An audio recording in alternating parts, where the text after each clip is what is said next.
And welcome to Wheel Takes, a podcast usually about the Hunger Games. Nope. And welcome to Wheel Takes, a podcast usually about the Wheel of Time. I'm keeping that in. That's hilarious. Perfect. A podcast usually about the Wheel of Time, but that is now, right now, about the Hunger Games. I'm Allie, and I've read all of the Hunger Games. I am Gus, and I'm a first-time reader of the Hunger Games who has read up to chapter, I think, I've read chapter 15, but I haven't read chapter 15. So through chapter 14 of the first book.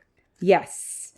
Gus. This podcast only contains spoilers for what Gus has already read. Right. Which today is, again, everything up to and including chapter 14 of The Hunger Games. I don't normally do the intro, so this is a vulnerable learning You're doing moment. a great job, and I'm very proud of you. Thank you. Usually I just space out during the intro until it's my turn to talk. Sure.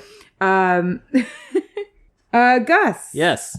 How are you? I'm pretty darn good. It's a lovely Sunday. We've got our dog with us, so you may hear him snoring, or you may not. Either is possible. It's all possible. Anything's possible with Wheel Takes. Now my question is for you, Gus. Yes. Where did we leave off? We left off at the end of part 1 where Peeta announced on, basically national television that he has a crush. He may or may not have a crush on Katniss. Yes. So, Gus, do you have any notes on Chapter 10 for us? I actually don't. Chapter 10 I don't, because I was just like, I have to keep reading, and I didn't write anything down. That happens sometimes. But the chapters 11 through 14 I do have notes on. Chapter 10 I do not. Mm-hmm. All right, so, Chapter 10, Gus. Yes. So, Peeta drops this big truth bomb on... Truth bomb. On Truth. the whole Capitol's ass. Quote-unquote truth bomb. So, may or may not be a truth bomb. You seem to think that this is total bullshit. I don't think it's total bullshit, but I think that he is savvy, and he knows that it will give him an advantage. Mm-hmm. So you don't think that Peeta's just a big, dumb lug? No, I don't. I think he's much smarter than that. I think he's got a lot of strategy, and he's got a lot of wisdom, and he's got a lot of game plans, you know? I mean, again, I'm thinking in terms of Survivor. I'm thinking in terms of Big Brother. Peeta's closest ally, erstwhile closest ally, was suddenly revealed to be the audience's winner pick. And with that knowledge, he went, fuck that. I'm not gonna be her lieutenant. Mm-hmm. If I'm her lieutenant, I'm fucked. But he also decided that he wasn't gonna be like, I'm out of here. She sucks. You know? Mm-hmm. He's doing, I think what he's doing, do you want me to get into this now or later? What I think his game plan is. Why not get into it now? Okay, since so it's pertinent. We have read through the end of chapter 14, which is when she gets the bow, she drops the wasps on them, Glimmer dies, and Peeta, or a hallucination of Peeta, but like I'm pretty sure it's really Peeta, is like, what are you doing? Get out of here. They're going to come back soon. So I went through quite a roller coaster, which you'll see in my notes, from like, Peeta fucking sucks, he's working with the careers, to wait, Peeta's smarter than that. I remember being so betrayed when Peeta was working with the careers. I remember being like so, as a high schooler, being like so aghast. No surprise to me at all. That he would do such a thing. No surprise to me at all. No surprise to you at all. Here's what, he's savvy, he's smart. You clocked him from the beginning. You've got the winner pick, right? You've got the audience's winner pick, which is Katniss. Yeah. They said, we think she's most likely to win, which can be a death sentence. Mm-hmm. You certainly don't want to be seen working with her. Mm-hmm. Because if you're working with her, you're helping her. And if she is too dangerous to take out, hey, may as well take out her number one. Right. It'll weaken her. Yeah. Right? She won't have anyone to rely on. Classic Survivor. The lieutenant usually gets picked off before the big cheese. What also is happening here is that Peeta sees that there is an alliance. We see these a lot in Survivor, Big Brother. An alliance of strong players that probably, realistically, in this scenario, is better equipped to win than the quote-unquote winner pick. I mean, right? It seems like they definitely are. Yeah, because they got all the shit from the cornucopia, they're well-equipped, they're fed, they're watered. They've been trained from the training. They know how to deal, they know how to get rid of people, and they're bending their wills to getting rid of Katniss. I wonder how they pick who they train from the time they're young. I bet the parents volunteer them. I bet, you know what? I would pick the most, like, there's always one kid. Not always, but there's a lot of the time there's one kid that's just like bigger and meaner than the other kids. Bullies, yeah. Yeah. They probably pick bullies. I'd pick a bully kid. So what I You think, know, because I'd be like, this seems suited to your strengths. Yeah. So what I think's going on here is that Peeta recognizes if I'm with Katniss, I'm screwed. But he also recognizes, quite wisely, if I am against the careers, they're going to assume I'm with Katniss no matter what I do. Mm-hmm. So what I have to do is from the moment the game starts, I need to come to the careers with open arms and go, please don't kill me in the 10 seconds before I explain what's going on here. You need me to get her. Right? Yeah, I said I loved her. Yeah, but that was to throw her off. That's so she'll trust me, whatever. Yeah. You know? You need me to get her. So the reason why I think the reason he's working with the careers and the reason the careers are sort of wary about working with him, but are going to keep him around even though he's not one of their own, is because he said to them, you need me to get her. Mm-hmm. And if you get rid of me, she'll get you. Yeah. So as long as Katniss exists as a threat to the careers, they will keep Peeta safe. And they will work with Peeta.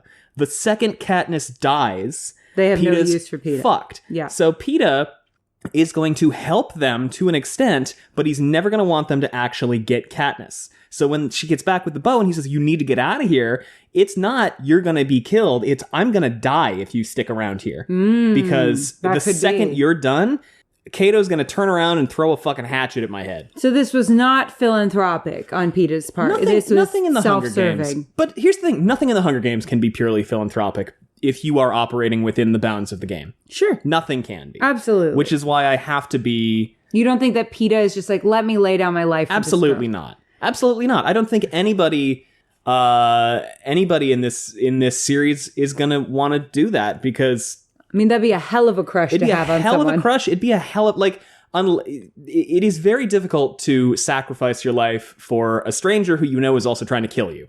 Yeah. Right? No, that's real. That's real. So I think he's going to work with the careers until they have been consistently picked off. Yeah. And then he's going to try to switch over to Katniss's side. Sure. That'd probably be a smart idea. Yeah.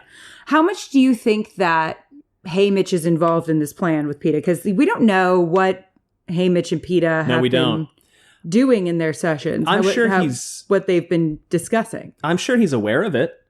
You know, I think Katniss, love the character to death, is not tactical in this. She was tactical pregame in terms of public perception. She's very wary and cognizant of the audience's awareness. Mm-hmm. And she's very strategic from I shouldn't say she's not tactical. She's strategic from a tactics perspective. Her social game sucks. Yeah. Is what I'll say. Her social game within the bounds of alliances is very bad so far. Yeah. She is good at making sure she is perceived a certain way, but she's bending all her will to not being perceived as a silly girl.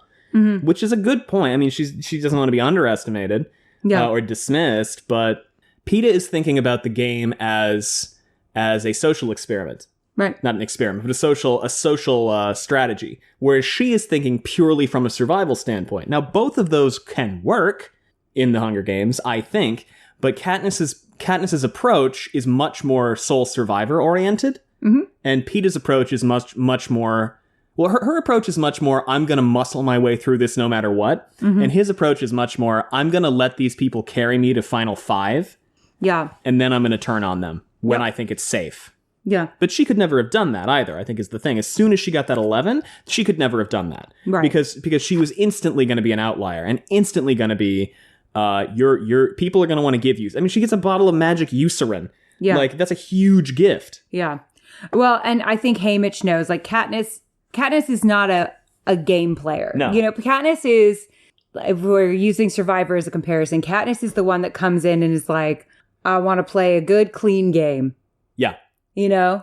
Well, she's like, I'm just going to win challenges and... Yes, she's a challenge beast. Yeah, she's a challenge beast. Right? But she doesn't, I think, have the, like, strategic prowess that some of the other players might have. No, because she's not thinking that way. And that's fine. And it's also... To zoom out a little bit and look at it from the text perspective, even though within the context of the game, I think there is because of the circumstances Morality is a very difficult thing to define. When you're in the character's head, if the character starts getting strategic about I'm going to ally with and then betray this person, we're going to like them less, particularly in a young adult novel. Yeah. I think. So I think regardless of, like, when it's Survivor and it's just winning a game, that's one thing, but it's like I'm going to make friends with Rue the Flayer, and then who I don't actually necessarily think is that vicious anymore. And then I'm going to, cut her fucking throat. That's not something that I would be like, ooh, yes, hero behavior. Yeah. Which is not to say that she has to be purely good or purely bad, but I do think that within what I know of the genre, the heroes tend to lean more towards purely good. Anyway, long answer. So here we are. Yeah. So Katniss, immediately after Peeta gets off stage, because the audience goes fucking ballistic nuts. over They this, love him. Right? They love the star-crossed lovers idea, whether or not it's true. Peeta walks in. Katniss immediately pushes him. Yes. And gets glass in his hands. Yes. He falls into a vase of an ugly urn filled with fake flowers. It shatters and he lands in the shards. Yeah. So awesome way to wound someone who's a potential ally for you right before the Hunger Games. Really awesome. But so she screams at him, "You had no right to go saying those things about me." The elevator doors open and Effie, Haymitch, Cinna, and Portia come in. Effie's hysterical. Haymitch is confused. Peeta says, "It was my idea. Haymitch just helped me with it." Yeah, so he did know, yeah. Yes, Haymitch was very helpful to you. "You are a fool," Haymitch says in disgust. "Do you think he hurt you? That boy just gave you something you could never achieve on your own. He made me look weak. He made you look desirable. It's true. And let's face it, you can use all the help you can get in that department. You were about as romantic as dirt until he said he wanted you. Now they all do. You're all there talking about the star-crossed lovers from District 12. So, and she says, "But we're not star-crossed lovers. Who cares? It's all a big show. It's all how you're perceived. The most I could say about you after your interview was that you were nice enough. Although that in itself was a small miracle. Now I can say you're a heartbreaker. Which, how the boys back home fall longingly at your feet. Which do you think will get you more sponsors?" That's the thing. And when you think about Big Brother and Survivor, they don't cast you as a player on that show based on who you actually are necessarily. They base you as they cast you as a character. What's your archetype? Yeah. What will people, yeah. Yeah. How are you going to contribute to the overall story of the season? And it's not scripted. I'm not saying it's scripted. Who are we going to root for? Who are we going to root against? Yeah. They have to have those people. Yeah. Right? And they're going to construct the narrative based on how the season goes, who they're going to vilify. Yeah. Right? They're going to find ways to make you look whiny or weak or mean, or, they'll clip together a bunch of sound bites about you, about how much you suck and how much everyone hates you. And Katniss's problem was likability. Right? Peeta is likable. Extremely. Right off the bat. He's like you in that way. You just meet him and you're like, oh, fuck, you're so likable. You just ooze charisma and kindness. And people just flock to people like that, right? Katniss is not that. She's a lot rougher around the edges. And Haymitch and Peeta did her a favor. And she doesn't see it until basically Cinna says, "No, they know what they're talking about. That was the right call for both of you." Because she doesn't think socially. Yeah. That's not her strength in the game. Her strength is, I can probably kill people and stay alive, which is also great. Yeah. But this is just not her bent. Yeah. She might be playing endgame. When we talk about Survivor, sometimes people play the endgame too soon. No, I don't think so. She's just playing old school, I guess. Yeah. She's playing survive, which again, that can work. Yeah. Peeta says that she's just worried about her boyfriend. And Kat is like, "I don't have a boyfriend." What do you think? Does she have a boyfriend? I don't know. Kind of, maybe, not really, kind of, sort of, but not. They've never talked about it. They're partners. It doesn't have to be romantic. Yeah. Right. And I do get annoyed at the idea of Yeah, just because they hang Just out, because that they're romantically involved. Yeah. It's not necessarily how that works. Absolutely. That's, dumb. I do think that it is possible the books will go that way eventually, but no, I don't think she's romantically involved with anybody right now. How do you feel about the term desirable, though, when it comes to describing a 16-year-old? Boo! Boo! Not my favorite. Boo! Do you think that there's a little more sinister stuff than just that than just having kids kill each other? I think everything about the Hunger Games is fucked up. Yeah. I think the fact that they would occasionally have the District 12 tributes be fucking naked, covered in coal dust is fucked up. Like, there's a lot of things about this that are real bad. Yeah, real bad. So they go eat. And not a ton. Like, it's mostly her being anxious about starting from here. Yeah. Because this chapter goes up to her going in the tube, right? Right. I think, we can kind of skip a lot of it. But Effie says, I wouldn't be at all surprised if I finally get promoted to a decent district next year. You fucker. She sucks. You suck. Haymitch looks them both over. Any final words of advice? Asks Peeta. When the gong sounds, get the hell out of there. You're neither of you up to the blood path at the cornucopia. Just clear out, put as much distance as you can between yourselves and the others, and find a source of water. Got it? And after that, stay alive. But in a good way this time. That's the thing. His first time he was like, good fucking luck. And this time he's like, hey, good fucking luck. He's not drunk and laughing this time. Yeah. Because he's not resigned, and I think that's such a great arc for I just like this guy. Yeah. I mean, I think he sucks in a lot of ways. He punched Peeta in the face. But again, this is a world where almost everybody is deeply traumatized somehow or other. Like, the fucking national sport is watching a bunch of children kill each other. Yeah. So Haymitch is a really interesting character. Yes. And I really, really enjoy him. You think we'll see more of Haymitch? I have no doubt we'll see more of Haymitch. I think it would be a huge waste. Do you think we'll find out more about him? Oh my god, yeah, of course. Yeah. The only other living winner from District, absolutely. Yeah. I really like Haymitch as a character. I think he's really interesting. And I loved that you initially were like, fun drunk guy. And then you were like, oh no, he's traumatized. Oh, it's adorable. Oh, it's traumatized. Katniss can't sleep. Who could? No. She hears people like cheering and singing and all kinds of stuff. Like it's the World Series or some shit outside. It's so fucked Which up. it is for them. For them it is. It's... Ugh. She apologizes to him, which she fucking should. And he says that he thinks my best hope is to not disgrace myself. Who says this? Peeta. Peeta. Oh, come on, Peeta. Calm down. You'll be fine.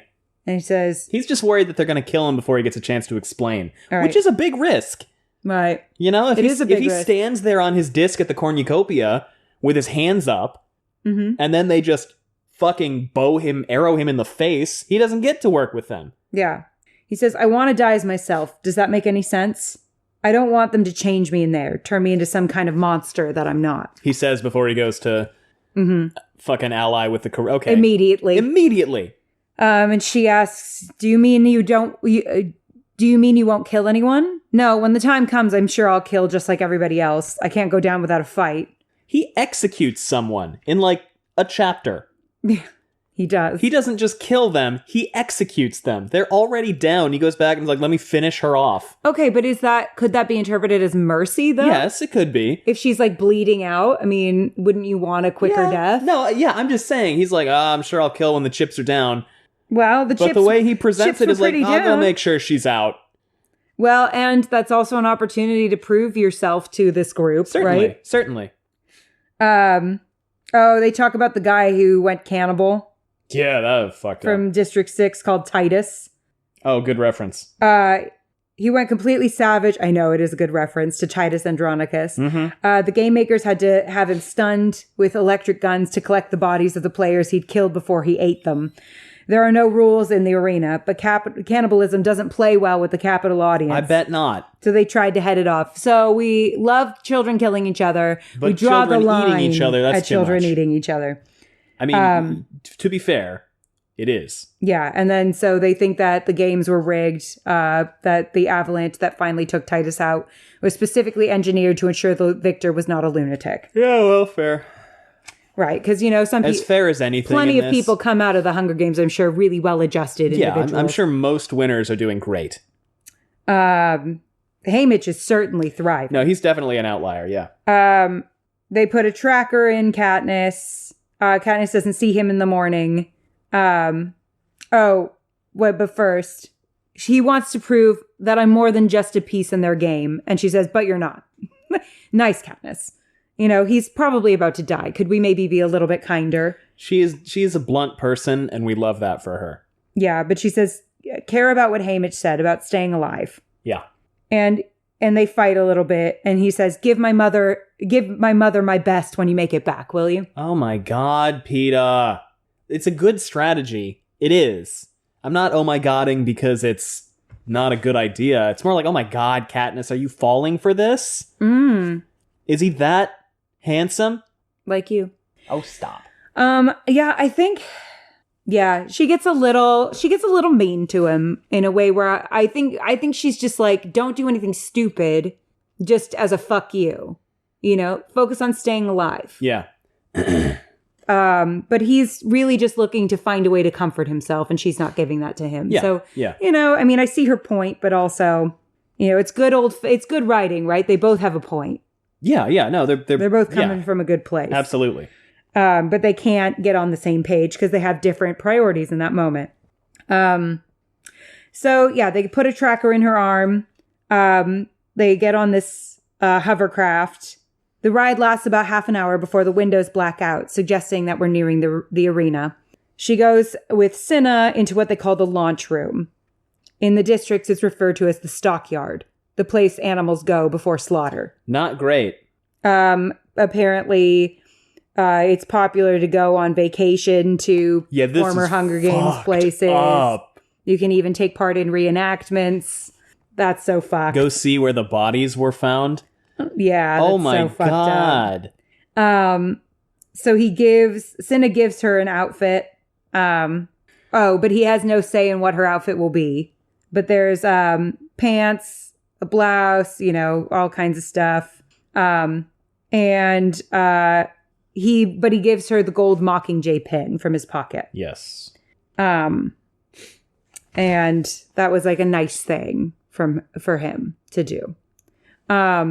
Cinna says to her, and I love this line, and remember this, I'm not allowed to bet, but if I could, my money would be on you. Very sweet. And she says, truly, truly. Good luck, girl on fire. I like this guy. Maybe he's gonna suck later. Maybe he's more self-interested than I think he is. But I like him. Yeah. I do think there's a selfish bent to it a little bit. But I don't know. I don't know. I like him. It seems like he's not drunk the Kool-Aid as much as the rest of the group. And doesn't he sound like he's not from the capital? Yeah. She says he doesn't have the same kind of affectation. He's not as affected both in appearance and in mannerism. Yeah. Then a glass cylinder is lowering around me, breaking our handhold, cutting him off from me. He taps his finger under his chin, head high. I lift my chin and stand as straight as I can. The cylinder begins to rise. For maybe 15 seconds, I'm in darkness, and then I can feel the metal plate pushing me out of the cylinder into the open air. For a moment, my eyes are dazzled by the bright sunlight, and I'm conscious only of a strong wind with the hopeful smell of pine trees. Then I hear the legendary announcer Claudius Templesmith. These fucking names. Claudius Templesmith. As his voice booms all around me. Ladies and gentlemen, let the 74th Hunger Games begin. Rough. And let's take a quick break for ads.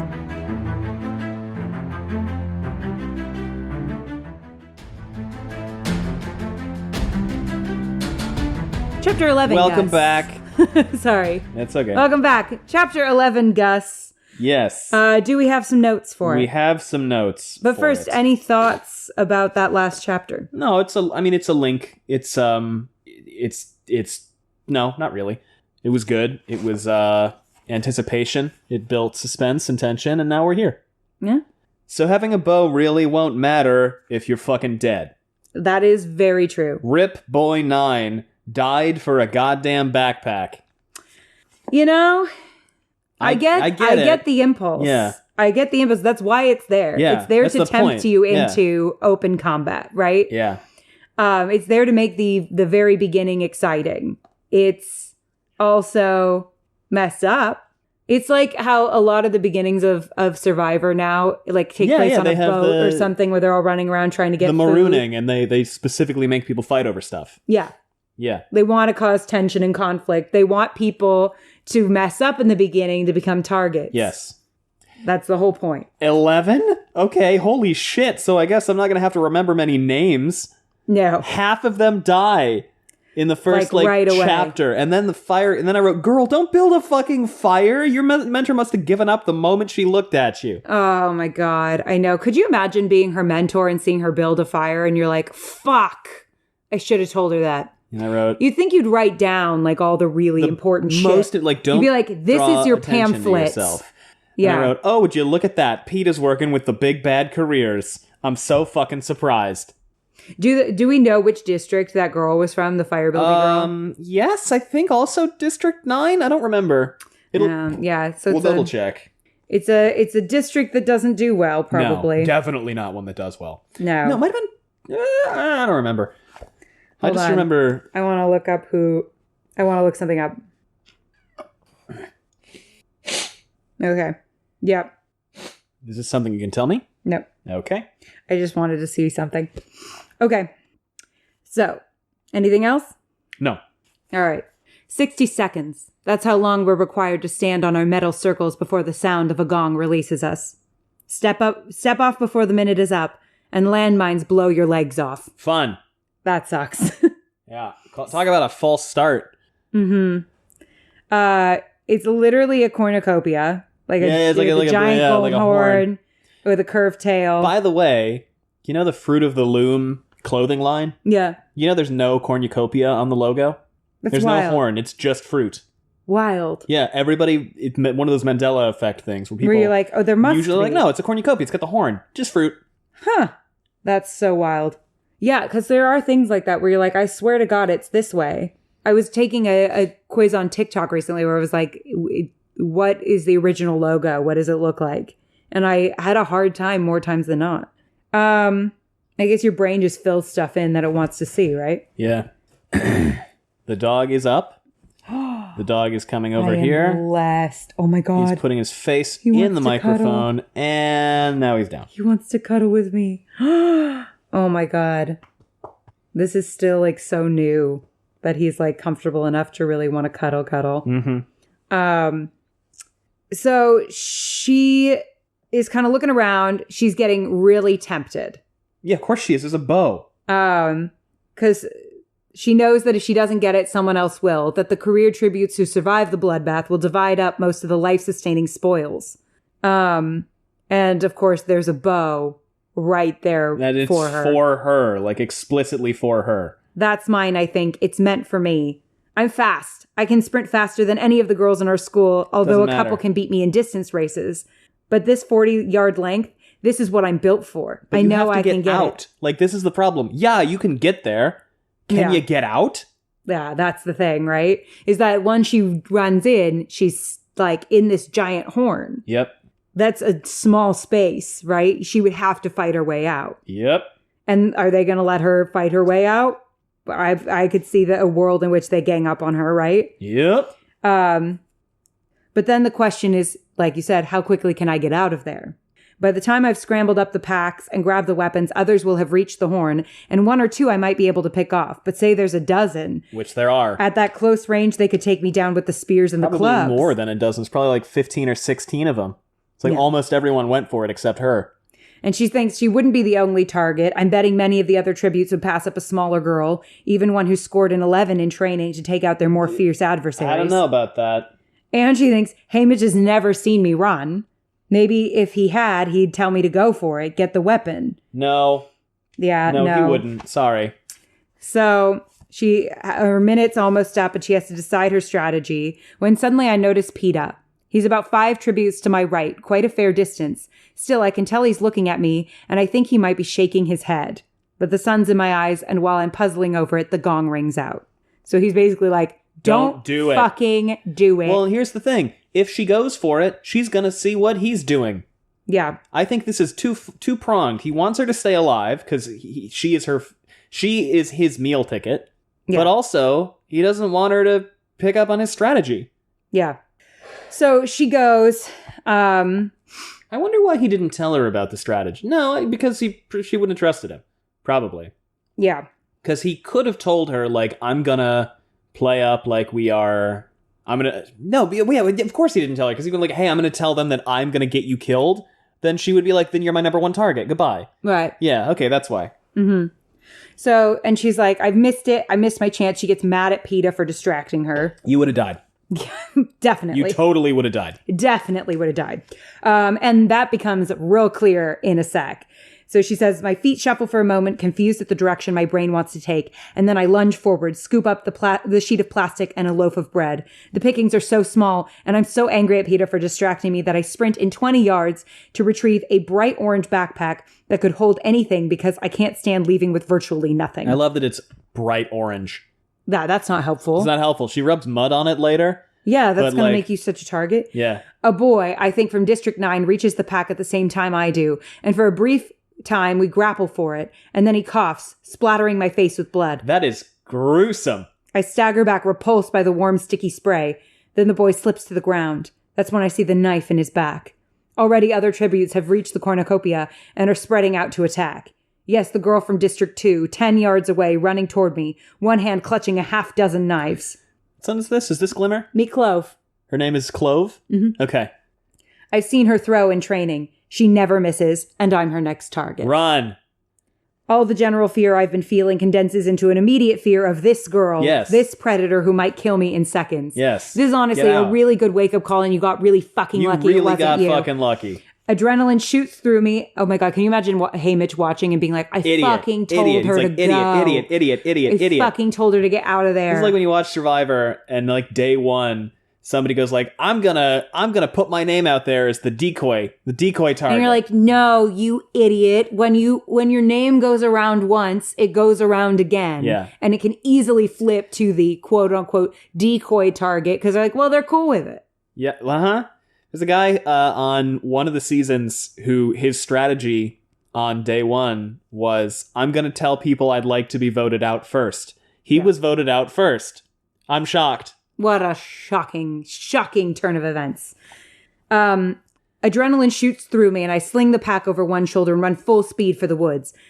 I can hear the blade whistling toward me and reflexively hike the pack up to protect my head. Nice going. Mm-hmm. The blade lodges in the pack. Good news, you have a knife now. Yes, and she goes, thanks for the knife. Yeah. Both straps on my shoulders now, I make for the trees. Somehow I know the girl will not pursue me, because why would she? She's got other people she can kill. Yes. Right? And, it's way riskier to be in a terrain, like they're in an open field right now. No, that's it's a very good area to be in. Chasing someone into the woods is dumb. Bad. Because you don't know when they might turn around and hide somewhere and come out and get you. Yep. So the blade lodges in the pack. She'll be drawn back into the cornucopia before all the good stuff is gone. A grin crosses my face. Thanks for the knife, I think. Well, I hope the knife was fucking worth it. So she looks at the field. About a dozen or so tributes are hacking away at one another at the horn. Several lie dead already on the ground. Those who have taken flight, that could have been you. Peeta distracted you. Good move on Peeta's part. Do you think that Peeta was shaking his head at her? Yeah. Yeah? Yeah, I think so. Yeah. He knows her fairly well. Mm-hmm. He's like, don't do it. You're going to fuck it all up. Yeah. Fuck up her strategy and my strategy. Don't do it. That's real. I am dependent on your being alive. Yeah. Those who have taken flight are disappearing into the trees or into the void opposite me. So she jogs and puts as much distance as she can between herself and the other competitors. She lost her bread during the struggle with the boy from District 9, but still held onto the plastic. And she's got the knife. And then it's a lot of her looking for water. Yes. I think for several chapters. It is. They do the fireworks thing of dead people. Yeah. She sees sleeps a in rabbit. a tree, which is cool. She catches a rabbit. She just sees a rabbit. But then she snares one. She puts up 2 snares, goes to sleep, and the next day she's got a rabbit. Oh, that's good. It's late afternoon when I begin to hear the cannons. Each shot represents a dead tribute. The fighting must have finally stopped at the cornucopia. They never collect the bloodbath bodies until the killers have dispersed. On the opening day, they don't even fire the cannons until the initial fighting's over because it's too hard to keep track of the fatalities. That's nuts. I allow myself to pause, panting, as I count the shots. 1, 2, 3, on and on until they reach 11. 11 dead in all, 13 left to play. And she wonders about Peeta and whether or not he made it. He did. Yeah, because he booked it out of there like a smarty pants. I don't think he did. You don't think he did? You think he I don't think he did around? either. I think he stood on the outskirts. He was near the woods, but not in the woods. and watch it go down? That's risky. Well, he knows that he needs to make friends with the careers. That's true. That's his strategies. Make friends with the meatheads, as it were. Mm-hmm. She can't remember seeing him during it. Because he was in the outskirts. Mm-hmm. He went that way. She went 90 degrees to that way. She's not going to notice him through the trees. Yeah. Sounds like they kind of were across from one another, too. So it wouldn't have been a direction she would have gone in. She said he was 5 tributes down. I wonder how they number where they're going to put them. Good question. Because I feel like they wouldn't put them next to each other because they wouldn't put the tributes that are from the same district next to each other because they could just easily pair up. Yeah. See, because if it's 24 people in a circle and she's at 6 o'clock, yeah, and he is 5 people over, then he would be at 3:30. Yeah, they'd have to work through people to get to each other, make them work for it, right? Yeah. I wonder, like, if you were wanting to work with the person that you were with, like, if you'd have a strategy for how to meet up. You'd probably talk about it. Yeah. I mean, you couldn't strategize based on terrain. You don't know the terrain. You don't know the terrain, and you can't light a fire or anything that showcases where you are, because then everyone will come to you, as we know very from soon. a girl We very learned soon. Very quickly. And not to mention Battle Royale as well. That's something that may happen to some characters. She wants water. She's looking for water because that's what Haymitch said to do. That's a lot of the next couple chapters. Yeah, is her searching a lot for of the water. next couple chapters. So night comes and they do a death recap. Yeah, and she said that You can see. where they project their faces. So first to appear is a girl from District 3, which means the career tributes from 1 and 2 have all survived. No surprise there. Mm-hmm. Then the boy from 4. Who was a career? I didn't expect that one. Usually all the careers make it through the first day. The boy from District 5, I guessed the fox-faced girl made it. Both tributes from 6 and 7. Brutal. The boy from 8, both from 9. Oh God, 9's just done. 9, 6, and 7 are all done. Wow. What a rough first day for those districts. Long, it sucks. Yes, there's the boy who I fought for the backpack. I've run through my fingers. Only one more dead tribute to go. Is it Peeta? No, there's the girl from District 10. That's it. The capital seal is back. So the person with the bad foot is still okay. The guy with the bad foot. Guy with the bad foot's still okay. So all the distinctive people that we met before are fine. That makes sense. Yes. So basically, we got rid of a bunch of people we'd never met. Slough. Yeah. Yeah. So yeah, broken foot, not broken foot. It's not a bad foot in the movie. It's a broken foot in the movie. Yeah, fox-faced girl, the careers, Rue, Peeta, Thresh, all of them are still alive. She's relieved Peeta's alive, and she tells herself that if he wins, it will benefit her mom and sister. Which is true. Mm-hmm. Yeah. So she's glad that Rue made it through the first day. And then she falls asleep. So she gets high in a tree, which I think is really smart. Very, very good idea. And goes to sleep. The only worry is like falling out. Yeah, I trust her. Yeah. She hears some snapping, and for a few minutes, there's nothing but blackness and some scuffling. Then I see a spark, and a small fire begins to bloom. A pair of hands warms over the flames. So fucking stupid. So stupid. Yeah, I have to bite my lip not to scream every foul name I know at the fire starter. What are they thinking? A fire lit just at nightfall would have been one thing. Those who battled at the cornucopia with their superior strength and surplus of supplies, they couldn't possibly have been near enough to spot the flames then. But now, when they've probably been combing the woods for hours looking for victims, you might as well be waving a flag and shouting, "Come and get me!" And here I am, a stone's throw from the biggest idiot in the games. Truly. You would think, you're forced to watch these growing up, that you'd try and learn some stuff while watching, too. Something. Maybe she's someone who avoids watching. I mean, do you think they make them watch it? I don't... Yeah, because it's all day, right? Or do they just do a highlight reel? I'm sure they do highlight. I'm sure it's Big Brother style. Is it it's Big Brother style where you can watch? You could watch the feeds, yeah. You could watch the feeds, but I'm sure they also do but you get a highlight episode, maybe daily or three times weekly, like a digest episode. Okay, so you think they make them watch the digest episode? Maybe. I mean, yeah. In the districts, they have to watch some. Well, yeah, because that's the punishment, right? It's the punishment. You think that you'd have to watch. If it were your family, would you watch it or not? I wouldn't want to. I wouldn't watch it. No, I wouldn't know how to handle it. I'd make someone tell me what happened. I don't know. Okay, so so Dawn starts to approach. I'm beginning to think that we, meaning the person whose death I'm now devising, and we might actually have gone unnoticed. Then I hear it. Several pairs of feet breaking into a run. The fire starter must have dozed off. They're on her before she can escape. I know it's a girl now. I can tell by the pleading, the agonized scream that follows. Then there's laughter and congratulations from several voices. Now that's pretty fucked up. Someone cries out, 12 down and 11 to go, which gets a round of appreciative hoots. Here's the thing, though. You're referring to your teammates when you say that. Yeah. So they might not be the brightest bulb. No. Because that's the thing. That's the thing in Survivor, too. Eventually you have to start picking off the people. You have to cannibalize your own team. Yes, you have to. And you want to be the one that jumps first, but you don't want to be the one that jumps too soon and then everyone just cannibalizes that's the thing. you. Peeta's the bottom of the big group.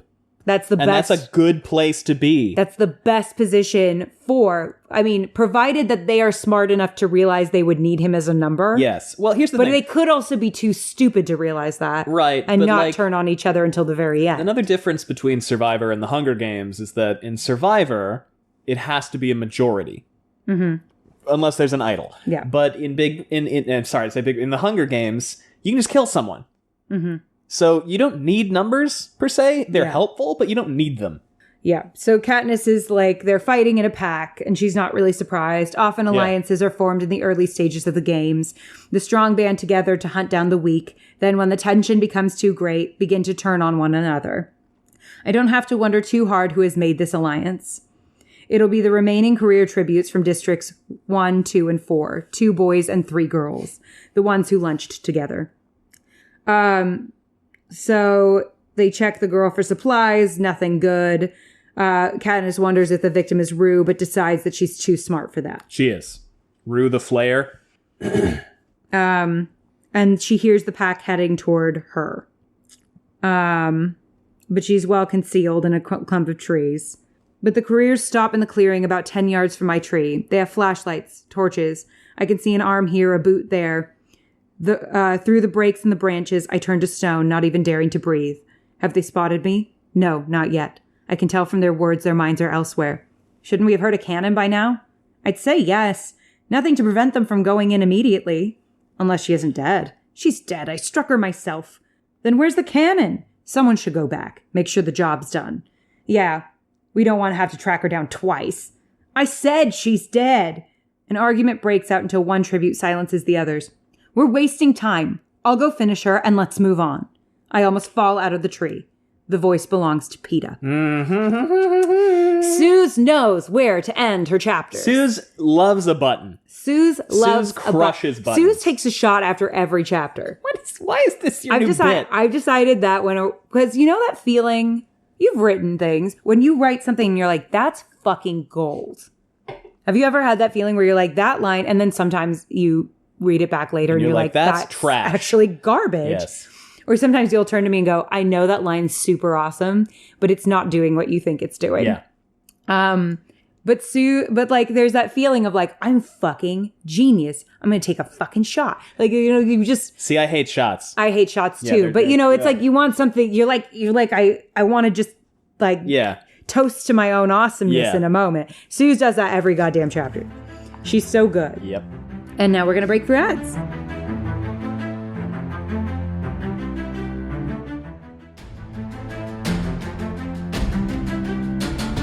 Chapter 12, Gus. Yes. Any lingering thoughts about chapter 11? No. Notes, though, I do have. Okay, tell me. Fuck these guys. I'm not sure who it's in reference to, but I'm sure it's the careers. Fairly certain. Katniss playing the Tony Vlachos 1.0 game with the spy shacks. That's a Survivor reference for sure. Yeah, because she's just like, I'm going to listen to their conversation and they're not going to know. Haha. This podcast is brought to you by Survivor. It's not. Loverboy, huh? So these guys are working with Peeta because they're afraid of Katniss. Look at her playing to the camera. And I wrote, She's learning. Huge sip. And that's it. Chapter 12, Gus. Yes. Thank goodness I had the foresight to belt myself in. Very wise. She rolled sideways off the fork and she's facing the ground, held in place by the belt. Very fun. Fuck. Because she was so surprised. She went like, what? And like almost fell out of the tree, but got caught by her belting herself to the tree. That's scary. So District 12, the boy from District 2 says, go on then, lover boy. See for yourself. So he heads back to the girl. He's limping, so he's injured, and his face is swollen with bruises. And there's a bloody bandage on one arm. Peeta is, or? There's a part of me that's like... Wait, is this Peeta? Or? Peeta. Oh, okay, that makes sense. There's a part of me that's like... Oh, they bandaged him. In this moment, I'm like, what if he killed the boy from District 4? Like, he's in the forest, right? And he kills the boy from District 4 and, like, doesn't claim it, right? Yeah, of course But later he comes back and is like, someone killed the boy from District 4. You're down a boy. That's possible. Yeah. What that's if that very, happens? very possible. Like, he waited for one of them to, like, get excited and cocky and go off into the trees. Yeah, and then he got him. Yeah. That'd be wild. Here's the thing. It comes up a lot, especially in Survivor around this time. Yeah. People look for any reason to draw alliance lines. Yeah. And sub-alliance lines. And, like, boys' alliances and girls' alliances are a big thing. That's a big thing. She wrote this in 2008. And in 2008, one of the best seasons of Survivor aired. And on that season, famously, there was an alliance called the Black Widow Brigade. Well, yeah, because I think he'd realized that if the careers are down a boy, then, yeah. like, he could be like, I fought and killed the guy who killed the District 4 guy. Yeah. Like, you know, he comes out and he's like, I here's my proof. I've, you know, whatever. Like, if District 4 boy killed some guy and then he sneaks up and surprises District 4 boy, then he could be like, hey, you also need me because you don't want girls outnumbering boys. Because then they could use that as a reason to align. I'm sure one year there was some famous girls alliance. Definitely. If there's 74 games, there's got to have been a famous girls alliance because there was like 2 famous girls alliances ever in Survivor. And since then, there's like, we got to make sure the girls don't outnumber the boys. It's every time. One of my favorite things about that, and I know we talk about Survivor a lot, but that's because we love Survivor. Also, it's relevant because Suzanne Collins was literally watching Survivor when she wrote this. My favorite thing is there's one season of Survivor where this guy keeps going like, there's going to be a girls' alliance. We have to get the girls out. And it's the only season where it was an uneven split. Yeah. And Jeff Probst is even like, how is there going to be there are more men on the tribe? I think it's definitely possible that Peeta saw that the District 4 boy died, whether or not he was instrumental in that, and took advantage of it. Absolutely possible. Yeah, he's smart enough. Because it's like, yeah, you don't want an uneven number. No. You want the muscles. Yes. Right? Take advantage of it. But God, you would have to really hold your nose about some of the shit that the careers were doing, right? Like, he probably had to, like, fake celebrate with them. Oh, God, yeah. Oh, that sucks. That's probably why he was talking about, I don't want it to change me. He's like, I'm going to have to put on an act. I'm going to have to pretend that I am someone I'm not. I hope I don't become what I'm pretending. I hope I don't like it. Oh, man. And maybe he will, maybe he won't. That's a real thing. That's giving, like, not to talk too much about the Wheel of Time in case people are here for the Hunger Games, but that's giving very Perrin to me. Yeah, we can't talk about that, though. Yeah. I mean, we can talk about it a little bit. Yeah. Oh, yeah. And she's pissed at Peeta. She says, and Peeta had the gall to talk to me about disgrace. Yeah, she said they're universally solidly hated by all but those from their own districts. The careers? Mm-hmm. Yeah, of course they keep winning. And she thinks he's playing one last game with her. The career tributes are silent until he gets out of earshot, then use hushed voices. Why don't we just kill him now and get it over with? Right, see? Let him tag along. What's the harm? And he's handy with that knife. Is he? That's news. Well, he does spend a lot of his time, like, cutting bread, I guess. What a lot of interesting things I'm learning about my friend Peeta today. Katniss is funny. Her head is funny. Besides, he's our best chance of finding her. There it is. There it is. Yeah, it takes me a moment to register that the her they're referring to is me. Why? You think she bought into that sappy romance stuff? She might have. Seemed pretty simple-minded to me. Every time I think about her spinning around in that dress, I want to puke. Boo. I wish we knew how she got that 11. Bet you Loverboy knows. See? Yeah, the sound of Peeta returning silences him. Was she dead? Asks the boy from District 2. No, but she is now, says Peeta. Just then the cannon fires. Ready to move on? Now, question. Do you think that Peeta killed her? Because I could see this going down a few ways, right? I could see it being, he doesn't give a fuck. He's playing the game. He kills her to prove himself, right? I think she was already de facto dead. Yeah. You know, could like be a mercy I think killing. it was the kind of thing where he got there.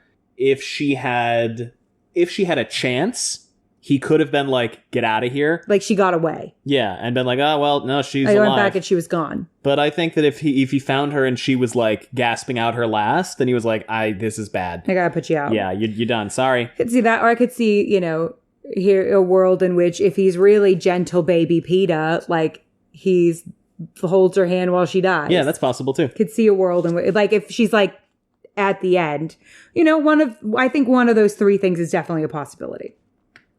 Definitely a possibility is my favorite thing we say on this. Definitely a possibility. Definitely possible. Definitely possible. So Katniss is stressing out because she's like, when do I go? They move off and then she climbs down. She sleeps through the night because they move off. Mm-hmm. Oh, she notices something interesting about the mockingjays. So suddenly the birds fall silent. Oh yeah, then one gives a high-pitched warning call. Whenever that's interesting.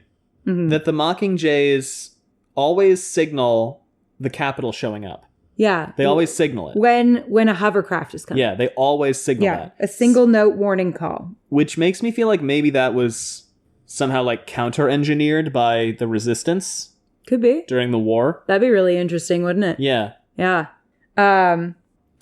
So high above the dying campfire, a hovercraft materializes. A set of large metal teeth drops down. Slowly, gently, the dead tribute girl is lifted into the hovercraft. Then it vanishes. The birds resume their song. So she thinks she's got to move. She thought it was probably difficult for the cameras to get a good shot of her, but she knows they must be tracking her now. The minute I hit the ground, I'm guaranteed a close-up. Yeah. This is clever. This is smart. And she kind of like cocks her head like... Yeah. Like it's like in a deliberately enigmatic way. Yeah, she deliberately is like, I'd better at least act on top of things, not perplexed, certainly not confused or frightened. No, I need to look one step ahead of the game. So as I slide out of the foliage and into the dawn light, I pause a second, giving the cameras time to lock on me. Then I cock my head slightly to the side and give a knowing smile. See, here's the thing. She is really good now at playing the audience. I still don't think she's great at playing her fellow teammates. I think she has she's a fast learner, right? Yes. It doesn't come naturally to her. I think she knows how to play the strategic game, but not the emotional game. Yes. Like the physical strategic, but not the social strategic. Yeah. So this is great though. I mean, here's the thing too. Imagine watching this happen. You know she's in the tree. Be so excited. It would be like if it were just a fun game of tag. Yeah, obviously we're removing ourselves from the conceptual morality of the world, but from a survivor perspective, where the stakes are not life and death. Like Tony Vlachos and the Spy Shack scenes are thrilling, exciting as fuck. Anytime somebody is like hiding at the water well listening, it's really exciting. It's exciting to watch. So this is really I bet they went fucking ape cool. Shit. I bet they went ape shit. And she drops out of the tree and like grins like that. Oh my god! Those watch parties were lit. They were going. The off. wine was flowing. Yes, everyone's going off. Full bread, full circus. Yeah, they're losing their shit. Two bread. Hunger Games 2. Two bread, two circus. Yeah, and then she quickly looks at her snares. So not only that, she drops down, she gives him a smile, she grabs some food that she caught herself in the night and runs off. And then it's a lot of her looking for water. Yeah. Like the rest of this chapter, apart from her thinking about Peeta, and wondering what he's doing is her looking for water and then thinking about, like, it's several days, right? Because this is day 2. She hasn't had any water. Mm-hmm. She walks all of day 2, doesn't find water, eats her rabbit. Yeah. Sleeps, wakes up, and is like, this is bad. My brain is breaking. Yeah. And then is like, why hasn't Haymitch given me water? Does he want me to die? She goes, well, no. I don't think Haymitch actively wants me to die or is completely incompetent. If he's not giving me water, because he could, I definitely have enough people sponsoring me to get a bottle of water. Mm-hmm. And she says, if I'm not getting a gift of water, it's because there's water close to me. Yeah. And Haymitch thinks I will find it, and so I don't need to waste a whole sponsorship on water. Right. Well, and Katniss had just given Haymitch such a gift, right? Because they talk about, but what a good time Claudius Templesmith must be having with his guest commentators. So they definitely do like a breakdown episode. And they probably bring the previous tributes on. Oh, I'm guessing, maybe. I would guess that Haymitch might be a guest on this. Yeah. You know, like, regardless of whether he wants to be, I don't think he'd want to be. No, definitely not. But he, guest he probably wouldn't commentators. have a choice. Just kind of like in like ESPN where they bring like former players on to discuss. We don't know shit about sports, but we know they do that. Dissecting Peeta's behavior, my reaction, right? What to make of it all? Has Peeta revealed his true colors? Does this affect the betting odds? Will we lose sponsors? Do we even have sponsors? Yeah, she just gave them so much to work with. So much to work with because she just gave them a knowing smile. If she had like looked confused or scared or whatever, they would have been like, okay, it was all bullshit. All weird. But she gave them a knowing smile like Peeta, like she knew Peeta was doing this. Yes. Yeah.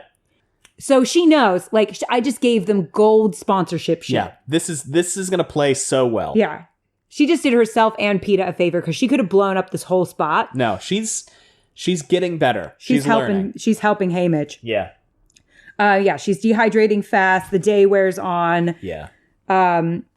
She lasts another day, but she's exhausted. No water. Yeah. And then she thinks about returning to the lake, but that's no good. She'd never make it. And she's worried that the lake might be the only water source. But then she's like, no, there's rabbits out here, and I'm more than a day away from the lake. Yeah. So if I'm more than a day away from any water, nothing's going to live here. Yeah. So the fact that there are rabbits means there is a source of water. Yes. Which is really smart. It's like this bog sort of thing. Yeah, she's walking, she's thinking about Prim, she's doing all this stuff. She panics that Haymitch isn't there to help her. It's all right. This is not so bad here. The air is less hot, signifying evening's approach. There's a slight sweet scent that reminds me of lilies. My fingers stroke the smooth ground, sliding easily across lilies the which top. Live in water. This is an okay place to die, I think. Sometimes. My fingertips make, but if you're so dehydrated, you're not even thinking. Yeah, I know. My fingertips make small swirling patterns in the cool, slippery earth. I love mud, I think. Could you imagine dying of dehydration in mud? Like, if you were Haymitch, you'd be like, girl, open your eyes. It'd be a tragedy. Girl, walk 3 more steps. Oh my God, and how bad he'd feel if he was like, I should have fucking wasted that sponsorship. She was not smart enough. Is like, you watching this on TV, I'm sure it's like when, again, Survivor, people are looking for idols. Yeah. And the camera just keeps like panning to the idol that is right in front of them. Right. This is my thing. I'm like, if there's a camera on you, it's because you're really close. Yeah. To something. Yeah. Right? Like I would, if I were on the show, pay so much attention to the camera people. Yeah. And of course they can't see the cameras. They in the Hunger Games. They can't. Yeah. Can they? No, she says, I'm sure there's a camera on me. I'm assuming that they're like hidden micro cameras or drones or they're in the trees or something because they can't see them. There's something involved. But yeah, she is like big dog snore. But yeah, so she is finally able to find water. I crawl now toward the mud, dragging myself toward the scent. 5 yards from where I fell, I crawl through a tangle of plants into a pond. Floating on the top, yellow flowers in bloom, are my beautiful lilies. Yay! So she plunges her face into the water. She drinks her fill. No, she doesn't. She wants to, but she's like, I will get very many pathogens. Yeah, so she adds iodine. Yeah, she has the bottle that she got from her backpack, which thank fuck she got the backpack. Yeah. So she sanitized. She has to wait half an hour. How does she know if it's how? I guess she has to watch the sun, right? You just wait. You count in your head. Ugh, 30 minutes in your head? Having, I've done backpacking in places where you don't have fresh water and you have to get water from a stream. And when you're thirsty, I've never been this thirsty, but when you're thirsty and you're out of water and you refill. Yeah. And you have to wait for I think it's only 10 minutes now, depending on what you're using. But the tablets we were using, it was long enough that I was like, ugh, sometimes. Yeah. So usually we rationed well enough or had enough water with us, but Yeah. So she retires to a tree, she sips, she eats rabbit, indulges in one of her crackers. The anthem plays and she feels remarkably better. There are no faces tonight. No tributes died today, which the game makers are quaking, probably, which right? is why they send a fucking firewall after I'd be a little worried if it were me. Tomorrow I'll stay here resting, camouflaging my backpack with mud, catching some of those little fish I saw as I sipped. Oh, and I'm sure that would make great content. Very entertaining, very fun, good episode. Katniss Cottagecore living. Katniss, everyone's favorite, just chilling in the woods. That's what people watch The Hunger Games for. Yeah. A few hours later, the stampede of feet shakes me from slumber. I look around in bewilderment. It's not yet dawn, but my stinging eyes can see it. It would be hard to miss the wall of fire descending on me. Not good. I do have notes. That's the end of chapter 12. I do have notes for 13. You want to hear them? Yes. This is what happens when you run malware bytes. There's a big firewall coming at everything. That's not what a firewall is, I know.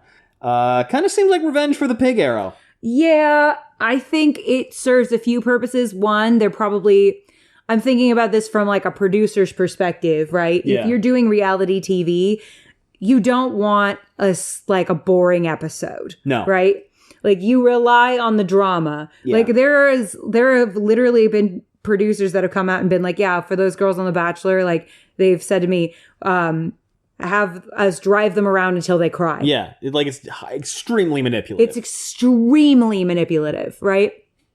Not to mention Survivor, they're starving, right? Yeah. They're so hungry. And it's like how, get them emotional. Say to them, I heard so-and-so said such and that such you were thing. weak. What do you think about that? That kind of thing.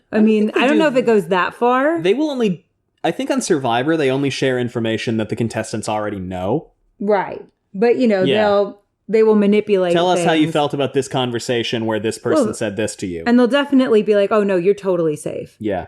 Right? Just on to Survivor? Get Oh, yeah. I don't know. They do it on The Bachelor. They're like, I heard he's going to pick The you. Bachelor is different, though, because Survivor, the first season, there was some question of rigging, of like somebody a producer affecting a vote. Yeah. And there was so much backlash. There was a big lawsuit, and I think. big legal repercussions to that they have twists, and yeah, they can introduce bullshit mid-season if they want, but I don't think they can actively interfere with an individual player's game. That's true. They can't. And we know people who've been on Survivor. Though one particular winner did not trust the producers, and so she would lie to them all the time about her intentions. Yeah. And then do something completely different. Yeah. Which I've heard they really didn't like that. Yes. And it took them a long time to invite her back because of it, I believe. Yes. But she also would sing when they were discussing she'd strategy. sing copyrighted stuff. She'd sing copyrighted songs so that they couldn't use certain material that she didn't want used of herself. Because, it's kind of like how on Bake Off, when it was what are the two women who used to be the MCs? Sue and... were they both Sue? Or was one Mary and one Sue? I think one was Sue. I don't remember. But the first MCs, back when it was Mary both Berry. Sue for some reason, and they were called the Sues. It could be. But back when they were the MCs, if a contestant was like freaking out or crying or in an embarrassing, like having, understandably upset because something was going wrong, they would run up to them and start swearing very loudly. Apparently. I don't know if this is true. I think they that's would amazing. Just swear their asses off so that the footage could be used. They couldn't get embarrassing footage of them having a tough time. I think that's amazing. Yeah. Also, I really like that show because of that. It's a good show. Because they don't, necessarily show it's less horrible exploitative things. than some. It feels less exploitive. Did I have more notes? Was I done? No. Kind of. She's bantering. Who's bantering? Katniss, when she's up in the tree and they find her, she's like, "How's the weather down there?"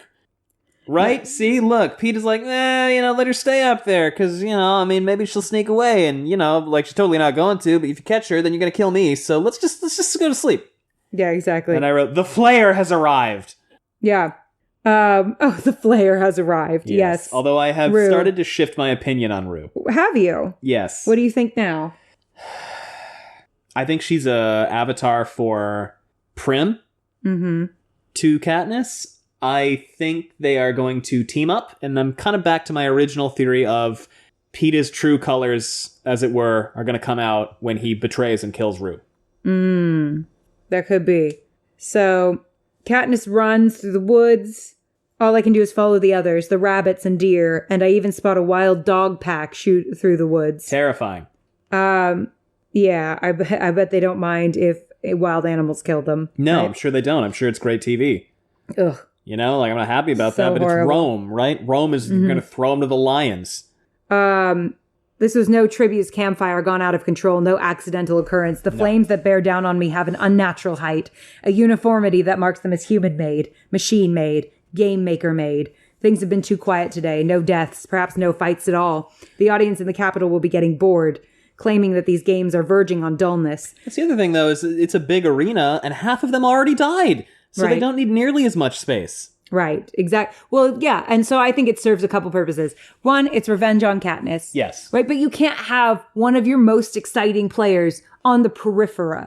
No, that's dull. That's dull. You want them in. You want them closer. So they're making the arena purposefully smaller. They're trying to cause fights on purpose. Right? They're trying to make them cross paths.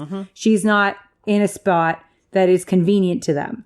But I think because she's one of their more exciting players, they're also not going to just straight up have her die in the fire if they can help it. But they are going to burn her and they throw are gonna- literal fireballs They at are her. going to burn her and throw fireballs. I hurtle over a burning log, not high enough. The tail end of my jacket catches on fire and I have to stop to rip it from my body and stamp out the flames. But I don't dare leave the jacket scorched and smoldering as it is. So now That's she's smart. got like a crop jacket. I take the risk of shoving it in my sleeping bag, hoping the lack of air will quell what I haven't extinguished. This is all I have, what I carry on my back, and it's little enough to survive with. So yeah, so she keeps going, and throws up. Yeah, well, she's sprinting full out for like an hour. Yeah, after she's eaten. But she manages to have everything that she didn't lose anything necessarily. Yeah, I don't think so. By the way, I didn't comment earlier on the vaguely symbolic fact that she had a loaf of bread and then lost it, Yeah. and that Peeta's a baker. Huh. I feel like there's something to that. Huh. Never thought about that before. Yeah. Because you had bread. And I'm like, bread, when you're running around the forest, It's helpful. It's carbs. is helpful. Carbs are good. Yeah. I get so annoyed because I've been working with a dietitian since I've gotten some diagnoses and stuff. And the anti-carb shit is just drives me crazy. Yeah. Because it's energy. Yeah, carbs are... If you are tired and cranky, try eating a little carb. See how that affects your mood. It really does affect your It mood. does help. Where are the game makers driving me? Back to the lake? To a whole new terrain filled with new dangers? I had just found a few hours of peace at the pond when this attack began. That's boring. I don't want to watch. Nobody wants to watch that, respectfully. I'm not on their side, but I understand why they're doing this. The wall of fire must have an end, and it won't burn indefinitely. Not because the game makers couldn't keep it fueled, but because, again, that would invite accusations of boredom from the audience. Yeah. If I could get back behind the fire line, I could avoid meeting up with the careers. Incidentally, it's really nice that Suze is able to go like, and this is dramatically interesting, which is why it's happening. Yeah. So, the game has taken a twist. The fire was just to get us moving. Now the audience will get to see some real fun. The fireball hits a tree off to her left, engulfing it in flames. So they're really trying to get her to move. Yeah. Well, yeah, it's not fun. I am not defending the game makers, but I'm going like, of course they want her to move. Yeah. If she could just crawl into a hole and sit there until the games were over. Yeah. Who was Well, there's no way they would ever interact. Yeah. Everyone would just go hide for as long as they could. Yeah, this is why in Battle Royale, it's a grid, and every once in a while they're like such and such, the square A6, if you're in there, you're going to literally explode from now on, so don't go there. Something keeps me moving forward, though. A lifetime of watching the Hunger Games lets me know that certain areas of the arena are rigged for certain attacks. And that if I can just get away from this section, I might be able to move out of reach of the launchers. I might also fall straight into a pit of vipers, but I can't worry about that now. Yeah. She keeps running. She gets burned real bad. She gets a fireball right to the thigh or the calf or something. And it burns her pant leg up. She has to tear her pant leg off. That's not good. She doesn't want to look at it. Yeah. Because she remembers this guy in the mines. Sorry, I didn't mean to cut you off. Oh, no. You're the important one here. You're the first-time reader. I'm just the reader. She remembers this guy in the mines who's, like, got, like, third-degree burns. Mm-hmm. And she's like, well, the fact that my leg hurts means that it can't be that bad. Because if it didn't hurt, the nerves would have been burnt away. Oh. Which is true. That's true. Yeah, she's like, it hurts. Hurting is a good sign. So it can't be as bad as it could be, but it probably is really bad. So I'm going to keep moving, and I'm going to wait to look at it, because I don't want to right now. And I think she gets to water, and then she looks at it, and I think it's like blistered. It's got to be second-degree burns. It's, let's see.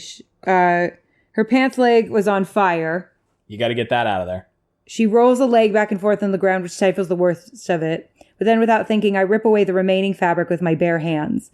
I sit on the ground a few yards from the blaze set off by the fireball. Have you ever been really badly burned? I've been badly burned, but not anywhere near to this degree. I was really badly burned, pretty badly burned one time, where, like, I was standing cooking with my then partner at the time, and they dropped this pot of boiling pasta on the ground. Oh, a scald? Yeah, and it exploded all over the back of my legs. Oh my God, that's bad. Have I never told you this story? I've forgotten about that. Yeah, so it exploded all over the back of my legs, and I will never forget how bad that, like, I've never hurt that badly in my life. Well, I mean, it's so, burn is a hurt that is like, it's, yeah, steam and water. Mind blowing. Steam and water burns especially are way more dangerous than a lot of people give them credit for. Yeah, it hurts so bad. It was like my whole legs. Yeah. Anyway, and on that burning note, so cheery, let's check out some fire ads.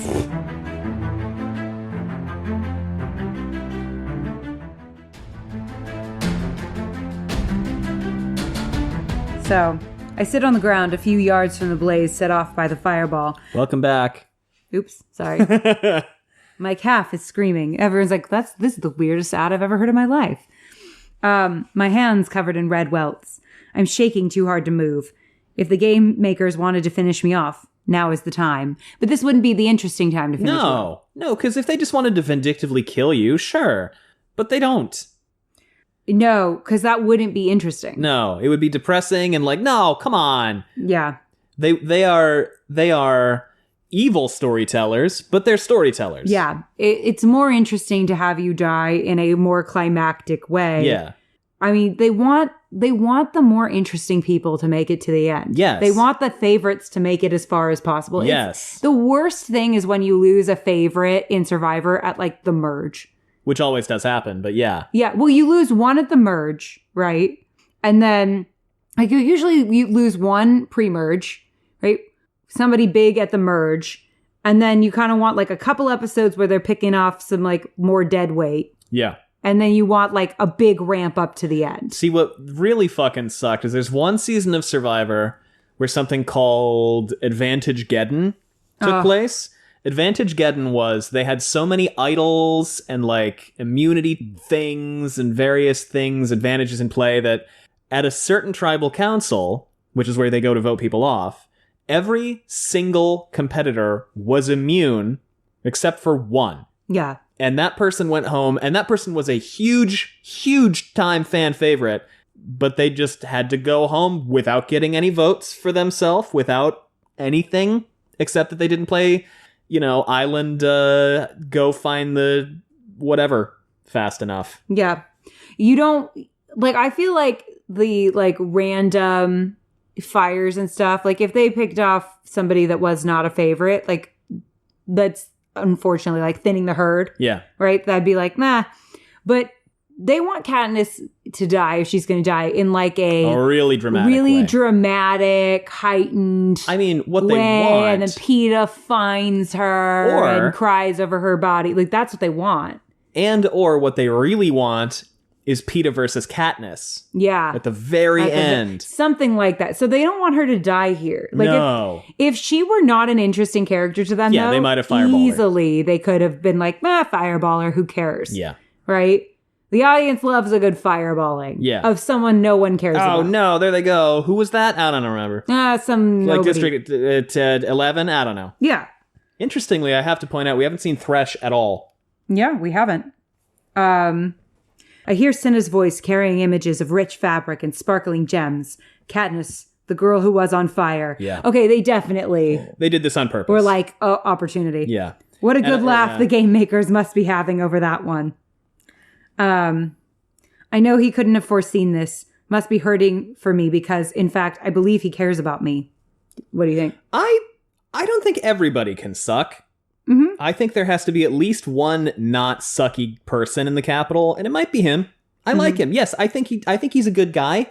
I think he might be like an underground revolutionary type. Yeah. You know? Oh, and look, she agrees with us. The attack is now over. The game makers don't want me dead. Not yet, anyway. Yeah. Everyone knows they could destroy us all within minutes of the opening gong. The real sport of the Hunger Games is watching the tributes kill one another. Yep. Every so often, they do kill a tribute just to remind the players they can. Right? But it's going to be someone where they're like, the audience won't care. Oh, no. But mostly, and that's why Haymitch is like, you got to get sponsors. You need have to make people to people like you. give a shit. Right. Because otherwise, you're going to be one that they just pick off because it's boring. Because nobody else has died in a couple days. Yeah. So they're going to drop a train on you. Yeah, exactly. Look what they did to Titus. They were like, no one wants Titus to win, so we'll just avalanche him. But mostly they manipulate us into confronting one another face to face because that's going to be more exciting. Yeah, of course it is. Which means if I'm no longer being fired at, there's at least one other tribute close at hand. Well thought. See, Katniss is good. She understands the mechanics of the game and how the game makers think. Yes. She doesn't understand the audience. Like She's getting the but audience. she's starting to get it. She doesn't understand the social gameplay within the game. She understands Well, the that meta too. game, but she doesn't understand much because she has chosen not to play that way.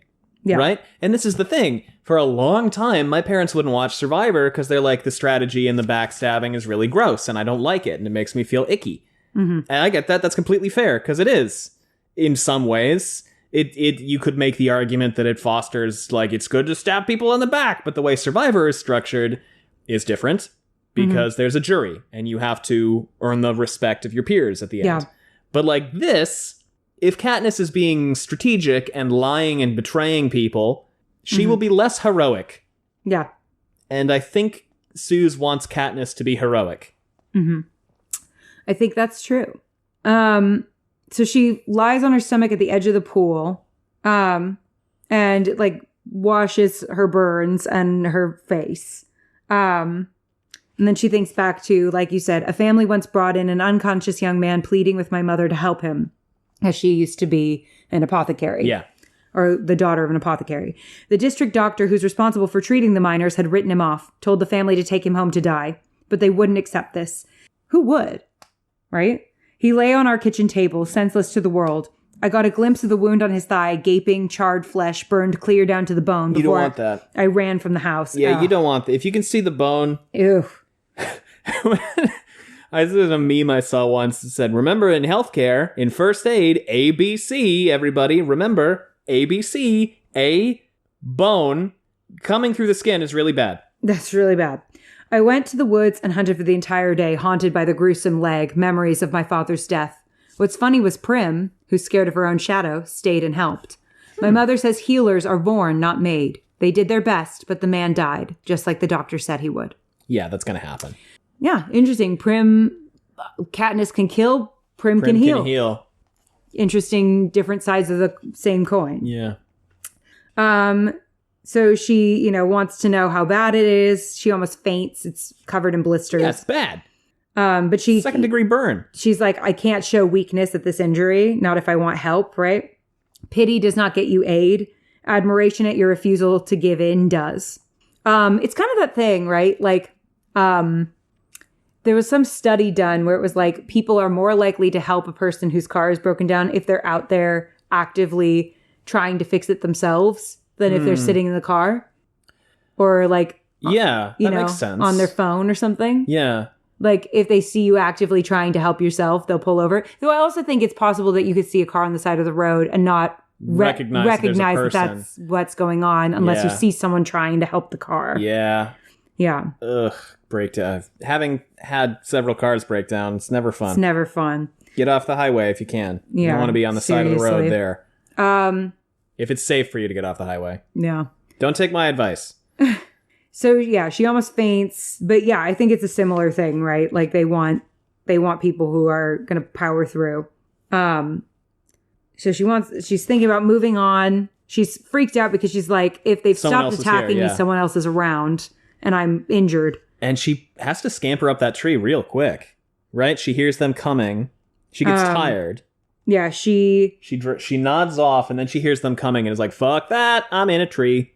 She gets tired. She thinks about taking to the tree to try to rest, but she'd be too easy to spot. Mm-hmm. And abandoning where she is right now seems impossible because she's so injured. So she says, if the careers want me, let them find me. I think, before drifting into a stupor, let them find me. And find me they do. It's lucky I'm ready to move on because when I hear the feet, I have less than a minute head start. Evening has begun to fall. The moment I awake, I'm up and running, splashing across the pool, flying into the underbrush. My leg slows me down, but I sense my pursuers are not as speedy as they were before either. Probably got injured also. Yeah, they probably inhaled a bunch of smoke. I hear their coughs, their raspy voices calling to one another. Still, they're closing in, just like a pack of wild dogs. And so I do what I've done my whole life in such circumstances. I pick a high tree and begin to climb. If running hurt, climbing is agonizing, because it requires not only exertion, but direct contact of my hands on the tree bark. Ouch. I'm fast, though, and by the time they've reached the base of my trunk, I'm 20 feet up. For a moment, we stop and survey one another. I hope they can't hear the pounding of my heart. All 6 are there, the 5 careers in Peeta. God, I bet they are salivating at the Capitol. Yep. And I bet Peeta's like, no, it's only day 3. And my only 4. And my only consolation is they're pretty beat up too. Yeah. Even so, look at their weapons. Look at their faces, grinning and snarling at me. A sure kill above them. It seems pretty hopeless. But then something else registers. They're bigger and stronger than I am, no doubt, but they're also heavier. There's a reason it's me and not Gale who ventures up to pluck the highest fruit, or rob the most remote bird nests. I must weigh at least 50 or 60 pounds less than the smallest career. Now I smile. How's everything with you? I call down cheerfully. This takes them aback, but I know the crowd will love it. Well enough, says the boy from District 2. Yourself? I love this. This is hilarious. It's been a bit warm for my taste. And it's going to play real well, too. I say, I can almost hear the laughter from the Capitol. The air's better up here. Why don't you come on up? I think I will, says the same boy. Here, take this, Cato, says the girl from District 1, and she offers him the silver bow and sheath of arrows. My bow, my arrows. But the sight of them makes me so angry I want to scream at myself, at the traitor Peeta for distracting me from having them. Girl, you would have died. You would have died. You fully would have died. I try to make eye contact with him now, but he seems to be intentionally avoiding my gaze as he polishes his knife with the edge of his shirt, because he's like, so if they kill her, I gotta run, right? No, says Cato, pushing away the bow. He's polishing the knife because he's like, if something goes down, I gotta attack. I need to either attack all 4, run right away, 5 of them? Or cut a throat as fast. Like, take a hostage and cut a throat. He's like, I got to do something. But if he takes the hostage, they're not going to care. They might in the short term. Or he might just try to like slit a throat and run. He's like, I got one at least. Ugh. So, no, says Cato, pushing away the bow. I'll do better with my sword. Twerp. I give Tato. This guy sucks. Just called him Tato. Tato. I give Cato time to hoist himself into the tree before I begin to climb again. So she's a really good climber. I'm another 30 feet in the air when I hear the crack and look down to see Cato flailing as he and a branch go down. He hits the ground hard, and I'm hoping he possibly broke his neck. No. When he gets back to his feet, swearing like a fiend. No, this guy is the muscle. This guy's the big bad guy. He's not the final boss, but he's not gonna go down that easy. The girl with the arrows, Glimmer, I hear someone call her. Ugh, the names of the people in District 1 give their children are so ridiculous. Anyway, Glimmer scales the tree. Your friend is a baker named Peeta. Like, come on. Your sister's name is Primrose. Primrose. You're named after a water potato. What are you talking about? You're named after a water potato. She is. I can't breathe. Heath. Oh, it's me. My name is Who the fuck are you to Garlic judge? Leek. That's me. Garlic Leek tulip bulb. I'm fucking wheezing. That's so funny, guys. You're named after a water potato. Yeah. Maybe we shouldn't be so judgmental. I Maybe mean, come on. Go all ahead. your names are dumb. Yeah. So she scales the tree until the branches begin to crack under her feet and then has the good sense to stop. Yeah, you're smarter than Cato, Glimmer. Cato seems to be all brawn, no brain. I'm at least 80 feet high now. She tries to shoot me, and it's immediately evident that she's incompetent with a bow. One of the arrows gets lodged in the tree near me, though, and I'm able to seize it, wave it teasingly above her head, as if this was the sole purpose of retrieving it. Pretty and funny. actually, I mean to use it if I ever get the chance. I could kill them, every one of them, if those silver weapons were in my hands. Mm-hmm. So they regroup on the ground. They're pissed. Finally, I hear Peeta say harshly, "Oh, let her stay up there. It's not like she's going anywhere. We'll deal with her in the morning." I mean, and in truth, like, she has to come down eventually. She does. Right? And there are 6 of them. Mm-hmm. Soon to be less than 6. And yeah, so he's right about one thing. I'm going nowhere. All the relief that she got from the pool water is gone. Yeah. Jesus. I be weeping. And then she tries to go to sleep, but she can't because her leg hurts. And then she sees Rue in the next tree. The eyes of some animal peer at me from a neighboring tree. A possum, maybe, catching the firelight from the courier's torches. I remember reading this part so vividly. You do? Suddenly, I'm up on one elbow. Those are no possum's eyes. That's scared. I was in my dad's house by myself reading in bed. I had been up like all night reading this. Yeah, of course you had. And As would I have been. Those are if I no could. possum's eyes. My heart like stopped. I was so scared. And then I know their glassy reflection too well. In fact, those are not animal eyes at all. In the last dim rays of light, I make her out, watching me silently from between the branches. Rue. How long has she been there? The whole time, probably. Yeah, this is the thing. They didn't stop pursuing her. They didn't stop the fire because The careers the were careers there. were there. They stopped the fire because Rue was there. Yeah. So they were like, something interesting And might Rue, happen. here's the thing. Rue could have killed her Totally. because Katniss basically fell asleep on the ground. Yeah. And Rue did not. So Yeah. I no longer think that she is a vicious killing machine. No. I think she What do you can be. I think that she is playing the hide until there are 3 people left and then start flaying. So do you think it's game. possible that the thing that she showed them was how good of a hider she That's is? a great tactic. Yes, absolutely.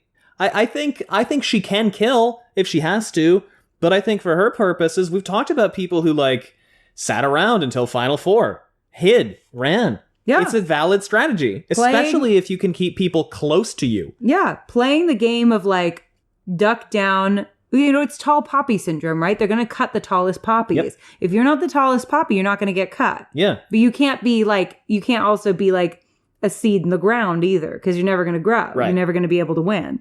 You gotta play the middle game. Yeah. So how long has she been there? The whole time, probably. Still and unobserved as the action unfolded beneath her. So she's a fucking good hider. Mm-hmm. And she Perhaps starts she headed jumping up- from tree to tree later. Uh-huh. Perhaps she headed up her tree shortly before I did, hearing the pack was so close. For a while, we hold each other's gaze. Then, without even rustling a leaf, her little hand slides into the open and points to something above my head. All right, so notes, chapter 14. Here we go.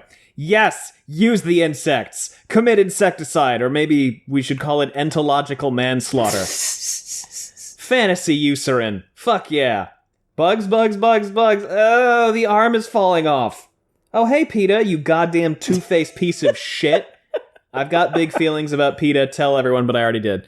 Shooty zap kerzoom. Shooty zap kerzoom. Chapter 14, Gus. Yes. My eyes follow the line of her finger up into the foliage above me. At first, I have no idea what she's pointing to, but then about 15 feet up, I make out the vague shape in the dimming light. But of what? Some sort of animal? It looks about the size of a raccoon, but it hangs from the bottom of a branch, swaying ever so slightly. There's something else. Among the familiar evening sounds of the woods, my ears register a low hum. Nope. Then I know. No. It's a wasp nest. Tracker jackers. So here's my thing. No. I am so fucking scared I of hate this. stinging insects. They're awful. I like scorpions. and bees. Yeah. Of all kinds. Bees, wasps, etc. Hornets scare the fucking shit out of me. Yep. Like I am so like it is a absolutely irrational but all too real fear. And anybody who has listened to Wheel Takes, I think, before this knows that about me. Like, I am fucking terrified of bugs, of those particular bugs, to the point where I, like, almost didn't want to get married outside because I was worried a bee would fly up and I would literally flee my own wedding ceremony. So... Leave me at the altar? I would have abandoned you entirely. I would have been heading for the hills. I support you. They would not have known why. It would have been because of a bee. And I would have been too embarrassed to correct anyone. They would have thought I was fleeing from you. All right, so... Fear shoots through me. Relatable when it comes to wasps. Mm-hmm.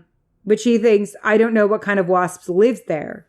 Could be the ordinary leave us alone and we'll leave you alone type, but these are the Hunger Games and ordinary isn't the norm. No, they're awful demon murder wasps. More likely they'll be one of the capital's mutations, tracker jackers. So the way these things work is they never stop chasing you, basically. They're smart-ish, and they give you, like, hallucinations, and they're extraordinarily poisonous. Yeah. Venomous. Venomous? Venom is poisonous if you eat it, venomous if you are stung by it. Venomous. They're extraordinarily venomous.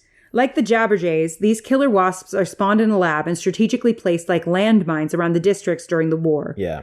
Larger than regular wasps, they have a distinctive solid gold body, scary, and a sting that raises a lump the size of a plum on contact. I can't even read this. No. Most people can't tolerate more than a few stings. Jesus Christ. Okay, some die at once. If you live, the hallucinations brought on by the venom have actually driven people to madness. And there's another thing. These wasps will hunt down anyone who disturbs their nest and attempt to kill them. That's where the tracker part of the name comes from. So after the war, the capital destroyed all of the nests surrounding their city, but the ones near the districts were left untouched. Yeah, of course they were, because you guys are assholes. Yeah. So she wants to know if that's what hangs above her. Probably. Yes. Darkness has given me a brief reprieve, but by the time the sun rises, the careers will have formulated a plan to kill me. There's no way they could do otherwise after I've made them look so stupid. Yes. That nest may be the sole option I have left. If I can drop it down on them, I may be able to escape, but I'll risk my life in the process. Yeah, well, you know, you're already here. You've come this far. I'll have to saw off the branch at the trunk and send the whole thing down. Yeah, and she waits until the anthem plays, and she gets most of the way through it. Yeah. And, like, they're smoked out, so they're lazy. So it's kind of good she doesn't finish. Mm-hmm. Because, you know, one of the best ways to get rid of a wasp nest, if you are not with an exterminator, and always call an exterminator... Smoke it. ...is smoke. Because it makes them fall asleep, basically. Yeah. I realized that the best chance I'll have... I learned that reading Little House on the Prairie. Really? Yeah. Huh. I realized that the best chance I'll have to do the sawing without drawing notice will be during the anthem. That could begin any time. I drag myself out of my bag, make sure my knife is secured in my belt, and begin to make my way up the tree. This in itself is dangerous since the branches are becoming precariously thin even for me, but I persevere. When I reach the limb that supports the nest, the humming becomes more distinctive, but it's still oddly subdued if these are tracker jackers. It's the smoke, I think. It's sedated them. This was the one defense the rebels found to battle the wasps. The seal of the capital shines above me, and the anthem blares out. It's now or never, I think, and begin to saw. Blisters burst on my right hand, as I awkwardly drag the knife back and forth. Suze, you're killing me. Don't burst blisters. Once I've got a groove, she really literally chased her character up a tree and threw rocks at her. Threw bugs at her. That's what makes for good writing. Shot arrows at her, whatever. Once I've got the groove... the work requires less effort, but is almost more than I can handle. I grit my teeth and saw away, occasionally glancing at the sky to register that there were no deaths today. That's all right. The audience will be sated seeing me injured and treed, and the pack below fireballs. The audience will be sated seeing me treed. But the anthem's running out, and I'm only 3/4 of the way through the wood when the music ends. The sky goes dark, and I'm forced to stop. Rough. Now what? I could probably finish off the job by a sense of feel, but that may not be the smartest plan. If the wasps are too groggy, if the nest catches on its way down, if I try to escape, this could all be a deadly waste of time. Yep. Better, I think, to sneak up here at dawn and send the nest into my enemies. In the faint light of the courier's torches, I inch back down to my fork to find the best surprise I've ever had. Sitting on my sleeping bag is a small plastic pot attached to a silver parachute. Yay, my first gift from a sponsor. Aloe vera. Hamish must have sent it in during the anthem. The pot easily fits in the palm of my hand. Did they parachute the fucking thing in? Yeah. That's so funny that they got it to land perfectly on her bag. Oh, yeah. I'm sure they used a drone, but it's just so funny to me that there's a teeny tiny little care package just drifting down through the trees. In the movie, you see it happen. Oh, cool. Yeah. I unscrew the lid and I know by the scent that it's medicine. Cautiously, I probe the surface of the ointment. The throbbing in my fingertip vanishes. Oh, hey, Mitch, you whisper. Thank you. Hell yeah, Hamwich.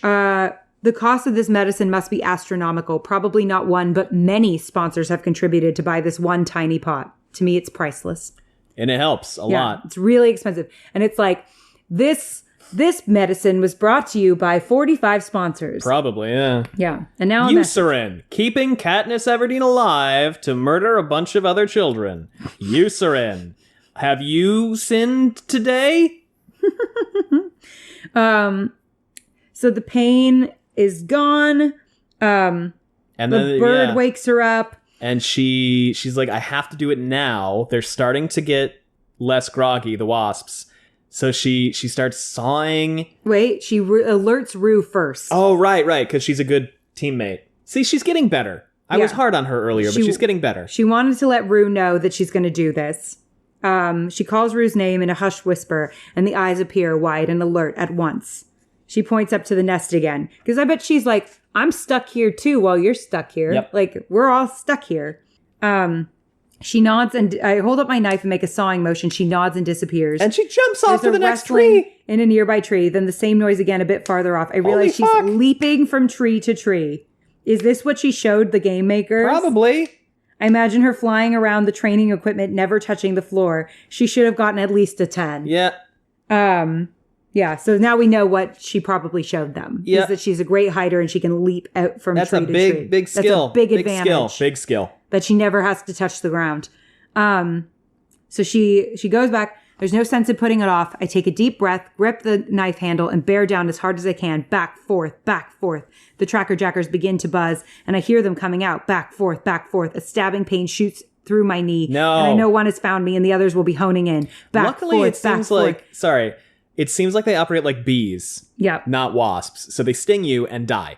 Yes, thank God. Which is much, much better. And just as the knife cuts through, I shove the end of the branch as far away from me as I can. It crashes down through the lower branches, snagging temporarily on a few, but then twisting free until it smashes with a thud on the ground. The nest bursts open like an egg, and a furious swarm of tracker jackers takes to the air.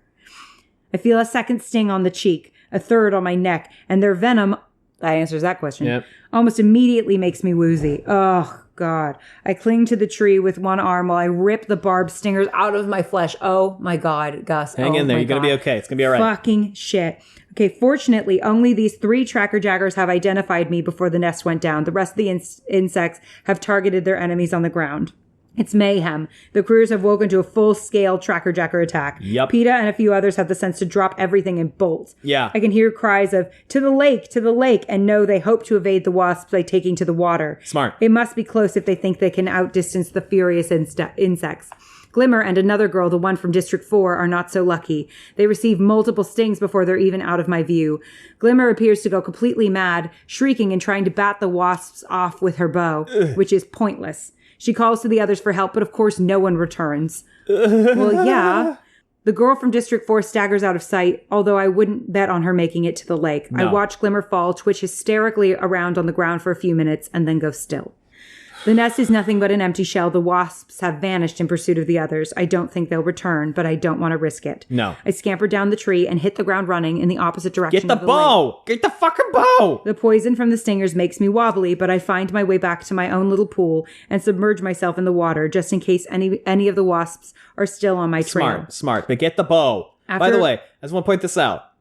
Suze has very cleverly made it so that the first people that Katniss has killed not only were actively trying to kill her, but also, yes, she is responsible for their deaths, but she did not directly necessarily kill them.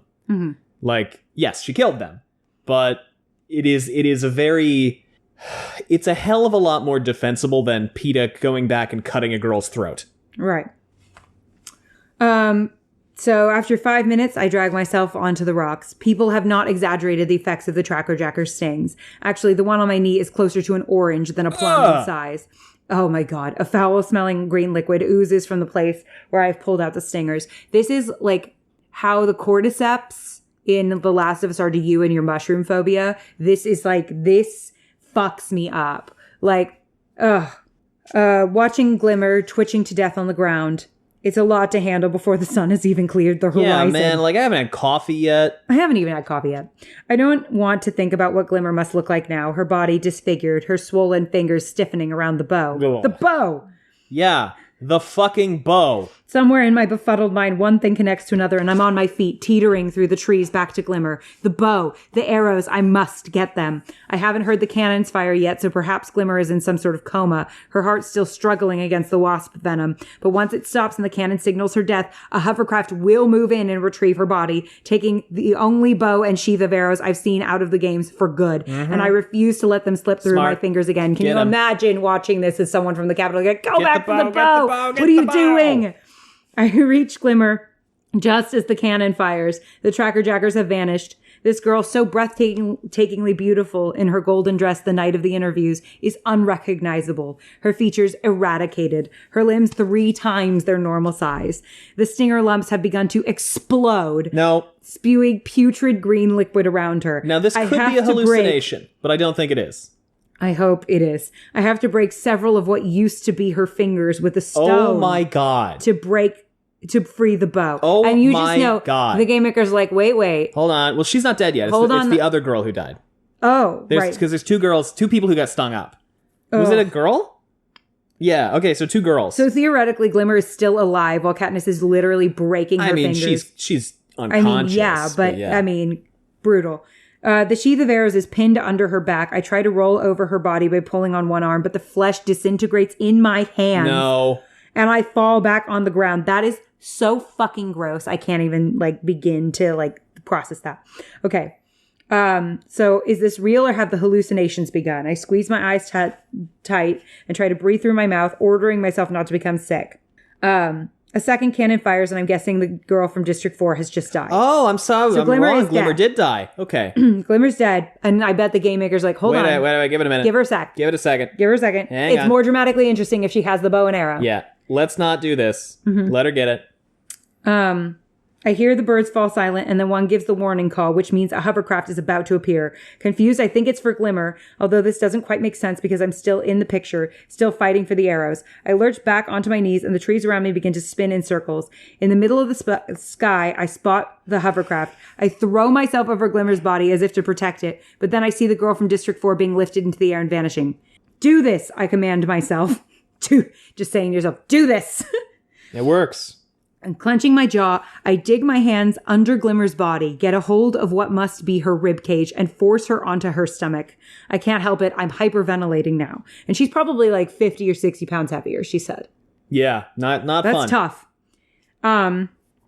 So she's hyperventilating. She's losing her grasp on what's real. I tug on the silver sheath of arrows, but it's caught on something, her shoulder blade, something, and finally yank it free. I've just encircled the sheath with my arms when I hear the footsteps, several pairs coming through the underbrush, and I realize the careers have come back. They've come back to kill me or get their weapons or both. But it's too late to run. I pull a slimy arrow from the sheath and try to position it on the bowstring, but instead of 1 string, I see 3, and the stench from the strings is so repulsive. I can't do it. I can't do it. I can't do it. I'm helpless as the first hunter crashes through the trees, spear lifted, poised to throw. The shock on Peeta's face makes no sense to me. I wait for the blow. Instead, his arm drops to his side. What are you still doing here? He hisses at me. I stare uncomprehendingly as a trickle of water drips off of a sting under his ear. His whole body starts sparkling as if he's been dipped in dew. Oh, it's Twilight. Are you mad? He's prodding me up with the shaft of his spear now. Get up, get up. I rise, but he's still pushing at me. What? What's going on? He shoves me away from him hard. Run, he screams. Run! Behind him, Cato slashes his way through the brush. He's sparkling wet too and badly stung under his eye. I catch the gleam of sunlight on his sword and do as Peeta says. holding tightly to my bow and arrows, banging into trees that appear out of nowhere, tripping and falling as I try to keep my balance. Back past my pool and into unfamiliar woods, the world begins to bend in alarming ways. A butterfly balloons to the size of a house, then shatters into a million stars. Trees transform to blood and splash down over my boots. She's just tripping badly. Yeah, she's not having a tripping good time. balls. Ants begin to crawl out of the blisters on my hands, and It's the worst thing I've ever heard. And I can't shake them free. They're climbing up my arms, my neck. Someone's screaming, a long, high-pitched scream that never breaks for breath. I have a vague idea it might be me. I trip and fall into a small pit lined with tiny orange bubbles that hum like the tracker-jacker nest. Tucking my knees up to my chin, I wait for death. Sick and disoriented, I'm able to form only one thought. Peeta Malark just saved my life. Man, the whiplash. Then the ants bore into my eyes and I black out. Nope. And now we break for ads.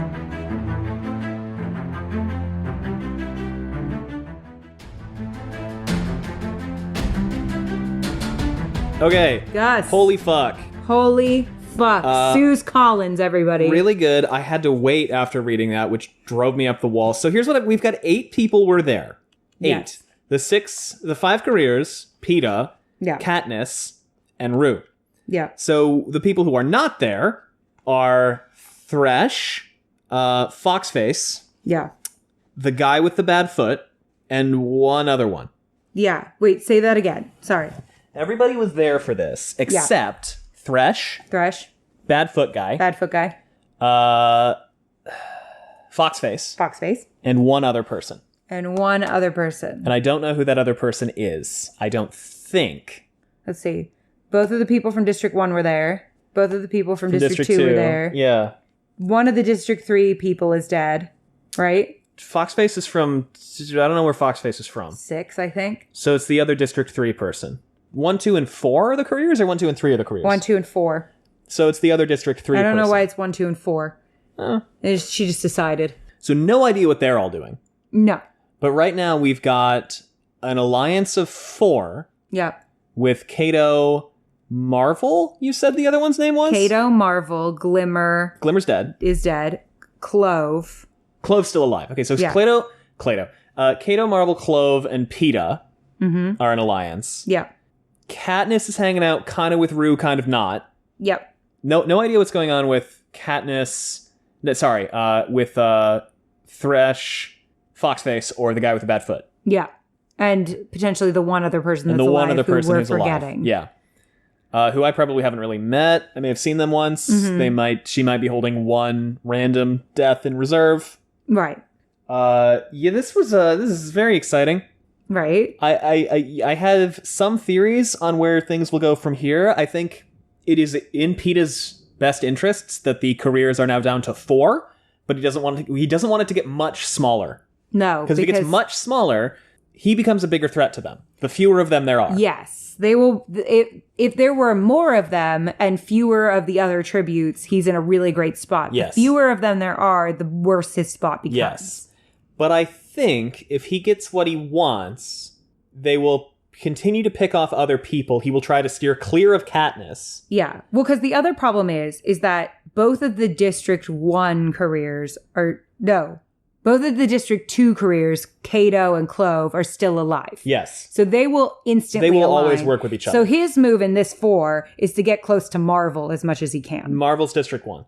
Yeah. Glimmer is Marvel's counterpart. Oh. She's dead. Oh, Cato's So sister. in Okay, I'm this, sorry, I misunderstood. Cato and Clove, because they've known each other probably their whole lives. Probably, yeah. They're going to want to work They're together. going to want to work together, right?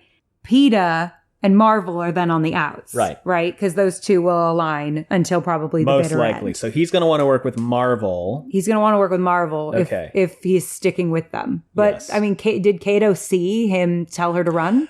If he gets stung under an eye, he's probably not seeing well. Yeah, and he might be hallucinating. And he might be hallucinating, and he probably also... Because Peeta was like, get out of here! Run!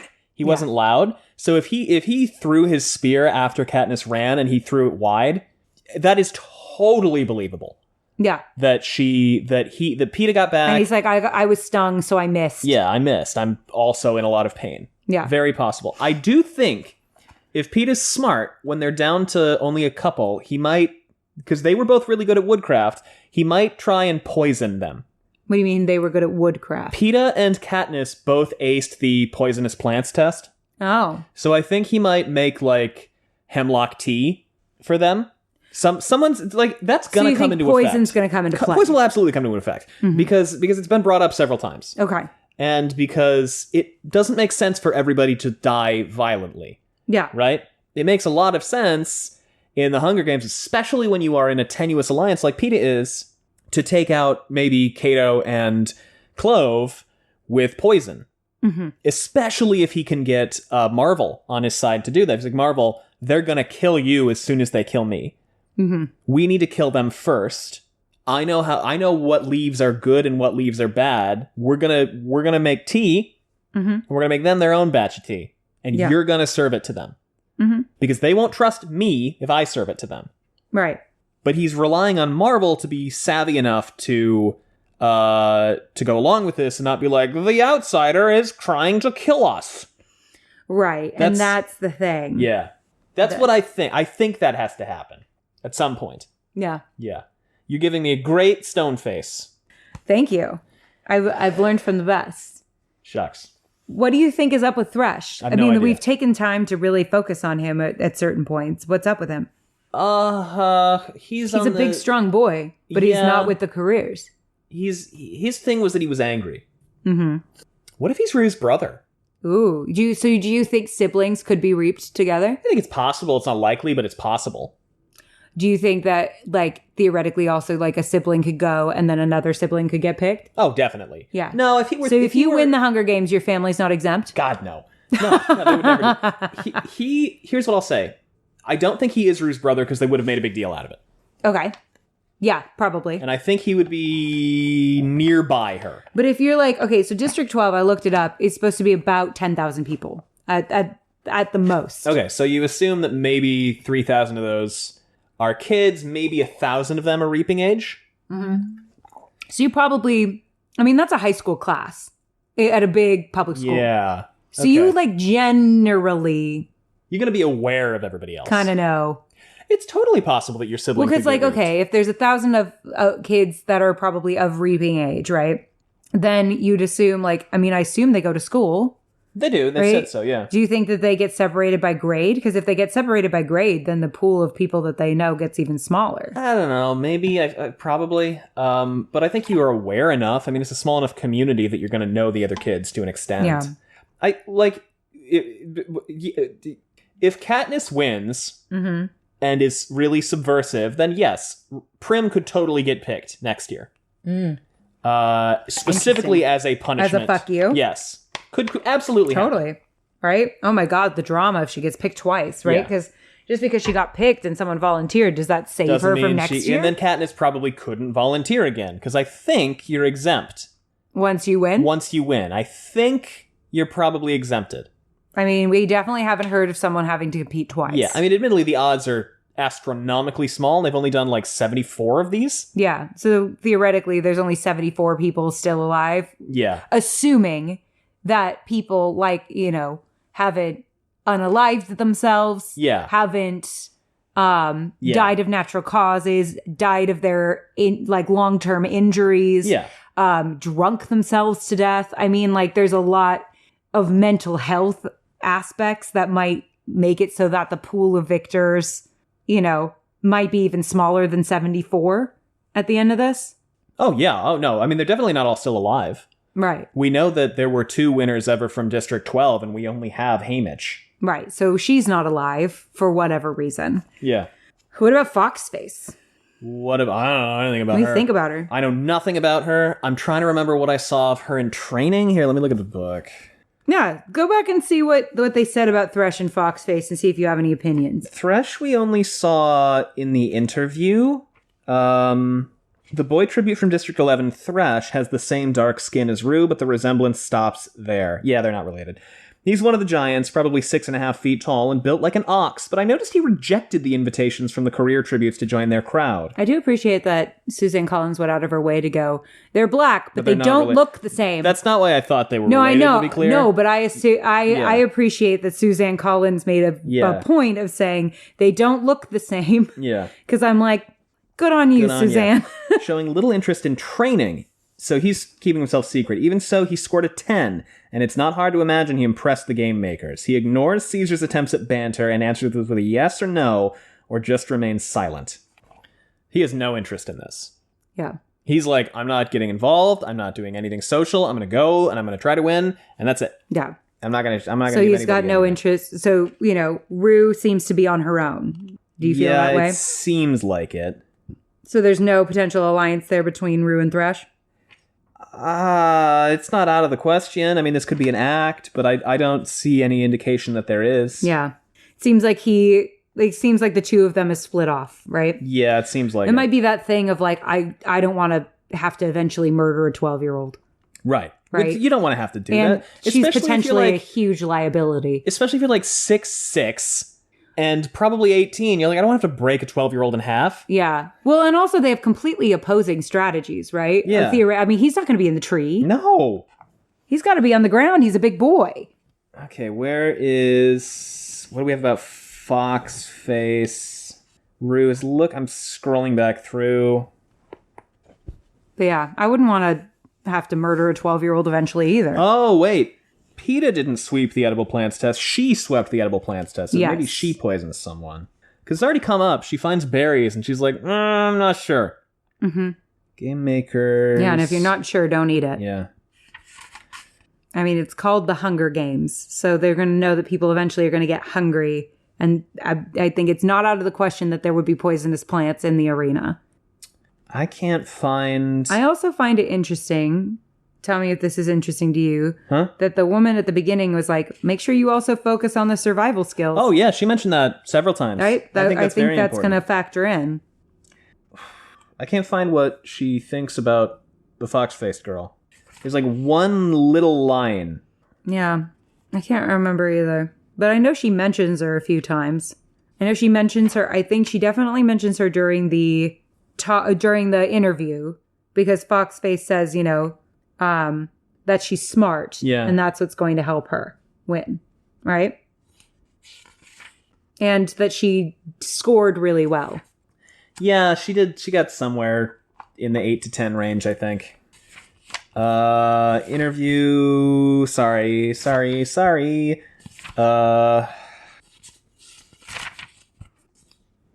Sly and elusive is what she says. Mm-hmm. That's all we get. Okay. Like a fox. So. Think any of that might factor into the equation? Yeah, but it's not going to be in the same way that Rue is. Because Rue's elusive. I mean, she could just be an assassin. Yeah. She could be Blow Dart Girl. Blow Dart Girl. That would be fun. Yeah, that'd be fun. But no, I don't know. I'm excited, though. We love an assassin. There's a lot that happens, obviously, in the next few chapters. Right. And I want to be able to break it down without you knowing what's coming next. Okay, so maybe we will end up releasing it as one episode, but recording it in 2 sessions. My thought is let's record it in 2 sessions. Have you read the first bit. But for the purposes of the episode. Yes. I'll read halfway through chapter 17. Mm-hmm. You read halfway through chapter 17 for the first bit. Probably. Then we'll record. We'll do till page 230. But for people who are reading along. The end of page 230. For people who are reading along, next episode will have spoilers. Up until... Overall, for the entirety of part 2? For the entirety of part 2, yeah. Great. Okay. I'm excited. I cannot wait to read more. These books are really fun, and reading them this slowly is agonizing. These books are so fun. Like, it's horrible because it's child death and all this stuff, but of course. It's so engrossing. Yeah. And Suzanne Collins is in my mind, brilliant writer. Like, worth a study. Absolutely. If you are a writer as well. Like, I think her plotting is impeccable. Yeah. And it's really nice to just see such clean writing from somebody. Absolutely. She's just clean. No, I'm loving them. That's why I'm like, she just took a shot after every chapter, I swear to God. She's just incredible. But yeah.